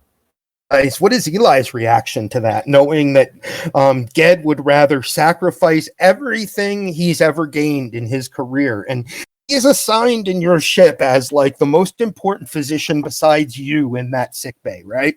So he's obviously well experienced in Starfleet to get that kind of position, right? And you just heard him basically say, "Look, I'll throw away my entire career if it means saving a life." Well, first off, I'm going to say that I probably backed myself into having to reveal my Romulan whiskey stash, literally stashed in a different leg of the table that Ged's was. Ged is like, we probably shouldn't mix them. Let's just stick with Tellarites. Mine is blue, so you could figure it out, right? Yeah, of course. And I also wouldn't drink Romulan ale. Would you try some things from Earth? Because I also have some things that I don't hide up there on that shelf. I have tried a lot of things from Earth. Have you ever tried Japanese whiskey? It's smooth. They treat it like an art form. Oh, no. And so I like that that our to be continued moment, in fact, is a fade out from there. And a really great stopping point is the final moment of the episode. In fact, is a cute dog moment, as there was a little bit before dinner, right? And that little bit before dinner ends up to being just this little bit of things that happen after dinner, and we see Kara and Nala walking. We have a picture for Nala somewhere. We see Nala walking. Nala and her Ibby Kara walking into their quarters, and I don't think it's a stretch to think that Kara would probably give her one of those like loving, like hold the side of the head and like pat them and scritch behind their ears and like kiss their face kind of moment. Is that something that Kara would probably might do that, and she'd probably get licked back in response, to which Kara would jokingly go, "Ew." Exactly. You get licked back in response, and you go, "Ew," and then it says to be continued, and we know that Ryk'tyr has been infected and Kara has been infected. Both of them will probably be drunk very soon. Don't forget Nala. I had to look up the effects of alcohol on dogs for next time's adventure. I'm going to have to bring it in. Also, I didn't get to react to what Ged was saying. I was just setting up the. Go ahead. Well, what is that? What is that reaction? Well, first, I've tried many things from Earth. Well, I was saying that's like the before stuff before he gets into that. And then, he says all. Let him speak. Yeah, after he says that, after I let him try the whiskey and all that. After that, after he says that, Marcus is on the same wavelength. Eli just stares down at his drink for a moment before lifting it up. Says a toast. To your unwavering beliefs. Raises the glass. Thinks it. Yeah, Marcus joins in as well. Just kind of gives it a little bit of a, not quite a fist bump like type toast, but just a little bit more of a like, yeah, totally there. As my father would say, slanja. And I down the drink. Ged doesn't know what slanja means, so he just downs the drink. Marcus does too, and then proceeds to sort of go to his makeshift bunk. So next time will be so this was the Naked Tomorrow part 1. Next time will be the Naked Tomorrow part 2. But it could be Naked Tomorrow and then Naked Day After Tomorrow. Because zombie movie, come on. Right? I know. That would be awesome. Does that mean we're going to be dealing with Fallout and we'll have Naked 28 Days Later? I hope not, but many things were like visited again this episode in little moments. Who does Chaplain Waitley go, by the way, go have dinner with? Yeah. I was wondering if anybody was curious about that. So he goes and finds... Very. I was waiting for this moment. He goes and finds a window where he can see the other ship, and he tries to talk to the Horda again while he eats. Oh, what a great idea! That's a beautiful thing, because you've also just sent it things that will taste a lot better than metal. Right? So roll that. I don't have your sheet up. I think your number is a 15 or a 16 based on memory. I'm not going to throw any more threat at you guys. So it's 15 or 16. What's the combination? 2d20, 15 is your target number, and then follow it with you have psychology, so 5 or 4 probably is your critical range. Hope you get some complications. No, 3 successes. Or just how about some more momentum? Boom. And a crit. So you end the game on a great note. And that means I will let you guys, I will make a note right here if someone else wants to make a note too. You guys begin next game with 3 momentum built up, having used 1 and gotten it back this game as you gained them. I'll let you start because it's the same story. I'll let that momentum carry over. Horda is so interested in this food that tastes differently, and it wonders if you believe that it's wondering if you created it. It's because it can't. It has no physical evidence of your existence. It wonders if you are its creator. Oh God, don't tempt me like that. Basically, if you had what Cass just typed in chat, if you had to translate it into like an English sentence, are you God? It wonders if you created it because it only knows you in its mind, and now it understands what help is because that's what your current role is. You start out by letting just the feeling of this is what help means. Don't be afraid of it. And letting it understand what fear is and letting it go, right? So this time you do that, and the creature is already happy from this wonderful new food that showed up, right?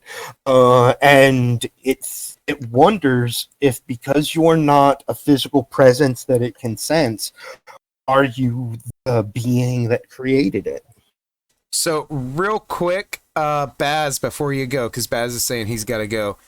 How does one do a morality check in this game? How do I do a conscience check? That's a pretty hard one. I think the closest I would go would be Insight Command. I don't think you get to make a roll, Nord. No? As the storyteller, I think you must decide, and you can make the decision be the thing that you start next episode with if you want. But you must decide how do you respond to that? Because that's what this creature is wondering right now. Take care, guys. Everybody who's popping out. I like night. that as an end spot, actually. I think that makes a great end spot.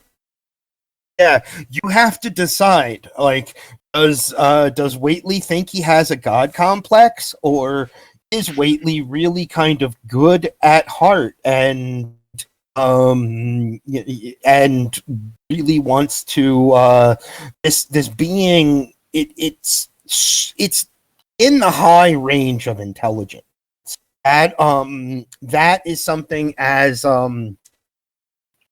Rick noted earlier, because of the way in which it ate, right? Because of how it ate the ship from the inside out and not endangered itself at first. It has a lot of intelligence, and you realize that it having the capacity to wonder if something created it also indicates a great deal of it. This is a really intelligent creature. You totally understand that from your mental interaction with it now, because it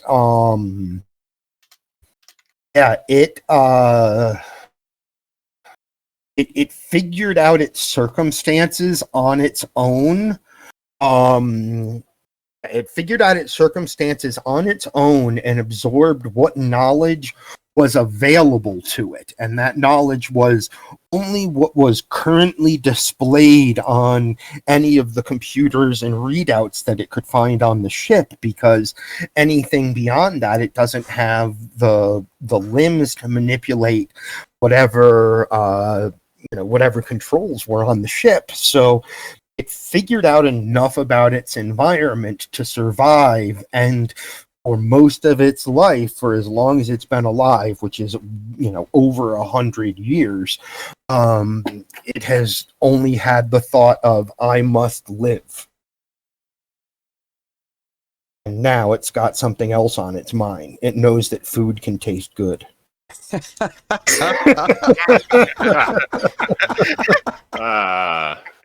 I still maintain, as the biology major here, that ship has got to be full of horta poop. I do not disagree. I do not disagree with you at all. Whoever has to recover this ship is going to have an interesting time. One quick thought before we go tonight. Did we want to still keep to 2 weeks, or maybe speed it up to meet also next week, just to kind of keep the progression going? I don't think we can do it next week. I'll leave that totally up to all you guys. I'm available every Friday. And one thing I've been thinking about doing, because I'm available every Friday, is putting together, and if it's you guys, that's awesome, but putting together a smaller group of like a dedicated, let's role play this little ship, and I'm putting together like an idea. Oh yeah, we had talked about that, the freelancer idea. Yep. Oh no, I was just going to suggest, if we were going to do a small ship, why not go back to TOS days, the Rylander? That would be a doomed crew. That would be but we know how it ends, so... We know how it ends. And we know that whatever NPC... the game after next is Christmas. I think I think that's a special day for a lot of people. That's pretty non-committal, right? Yes, that's a special day for a lot of people, and so I think we'll skip Christmas Day, and so it'll be a month between games. Yeah. So next one is this, and that also, by the way, just for a really good thought, is if we have a month off between next game and the one after, it lets me talk to both Duncan and Cast about the ideas that we have for stories that occur in season 2, because that's kind of where we're beginning. Okay. I think I wouldn't like to take a month off, because this has been helping me to keep going, especially over the next few weeks where I'm... What I was thinking is during that month that we don't play Reliant, I run a 2-week, for anybody that wants to, a 2-week Friday game on a smaller ship that I have an idea for. A 2-week adventure on a smaller ship, with just like 4 or 5 players tops, whoever wants to do it. That's a great idea, Kendra. Do it a different day. Mm-hmm. The other thing I was thinking about, just for... Hold on. Just one thing for Reliant, though. I mean, the other thing to do would actually... Like, instead of taking a month off, we could just do the next episode on a Friday, and that would be the 4th, and then 2 weeks after that, it's the 18th, and then we bypass the Christmas thing. Oh, that's true. Because that would be the other way to do it. It's just to shift it a little bit. Because then that would mean next week and then 2 weeks from then. I like this idea. Yeah, so it'd be the 4th and the 18th, and then you're still free to do the freelancers thing on like the 11th. It's the idea that I have is not freelancers, but it will provide background information on some things that will occur in Reliant, not as spoilers though. Okay. Yeah, so it's something on the side. So that would be, on a different day though, I mean, like any evening works fine, but it just sort of depends on the schedule. So we can just put up like a poll for what would work best with people. Sounds good to me. I'm available pretty much every single Friday that exists between now and the end of Fridays. So I am unemployed currently and ready to stay that way so long as there's a pandemic. I'm hiding in my little hole. I also just realized. Yeah. I realized I read my calendar wrong. I realized that it turned over to Saturday for me, so Friday I could do. I thought the 5th was Friday for a second. Well, I am going to be logging off. I got a thing or two to do before I can lay down. It's late. So good night, everybody. Yeah, but good night. Good night, hippie. Yeah, so good night, guys. Good night. Imagine drunk dogs. So I'll just put it up. Yeah, I'll just put it up in Discord for, just planning, but I think Friday will work. Because I think that would, help me get through this next class, because it's going to be intense, and I would like to not have a month without Reliant for a little bit. Same. The nights are growing long, and it's sad. Yeah, and I'll actually have some break coming up, too, so keeping up to the good schedule would also be a good way of filling that. Maybe you and I can talk about Ibby stuffs, then. Yeah, it's sort of simplifying things down and focusing on the NPCs that we want to send over to Hippie. Well, I think so I can fill you more in with my... Oh, go ahead. I was just going to say we could fill in more of my particular guy's, motivations and whether or not that works for you and your ideas of the culture and everything. Yeah, and I got feedback on what Hippie kind of sees for the crew and what he wants to do, so we can focus in on some of that. But yeah, Nord, if you wanted to do your stream outro. That's exactly what I was going to suggest, is I think now would be a good time to go ahead and end it. Everybody that came to watch, holy hell, thank you all for that. It's been a great time. I hope you guys enjoyed. If anybody's got any last thing they gotta say or want to say before we go ahead and end the stream. Oh, I have something. Can I, Nord, do you mind if I tell the nice people about the thing next weekend? Oh, go right ahead. All right, everybody that's listening, all God damn it. Everyone of you that is left next Friday, not just next Friday, Friday, Saturday, Sunday, there will be a virtual Wrath of Vegas convention. And yours truly might be hosting a panel, still working things out. That sounds exciting. There's going to be lots of other stuff. It's going to be great. Just wanted to mention that. Not sure what else to say about it, so... basically keep an eye on your Twitter profile if they want to get some retweets and info. Basically. Check out Gaze in Space, who I think is promoting it. Like, it's either they're hosting it or promoting it. One of the two. And that's all I had to say. Thank you, Nord, for letting me. Not a problem. Anybody else got anything else they want to say before I go ahead and hit the stop button? Drunk dog.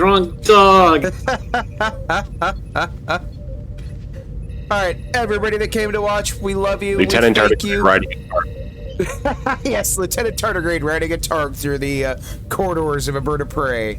with Grandpa Card chasing after him like, ugly human child, come back here.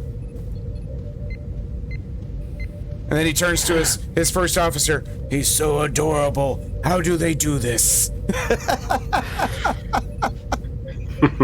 You guys have a great night. Exactly. Live long and prosper. We salute you. And until next time, this is the Starship Reliant signing off.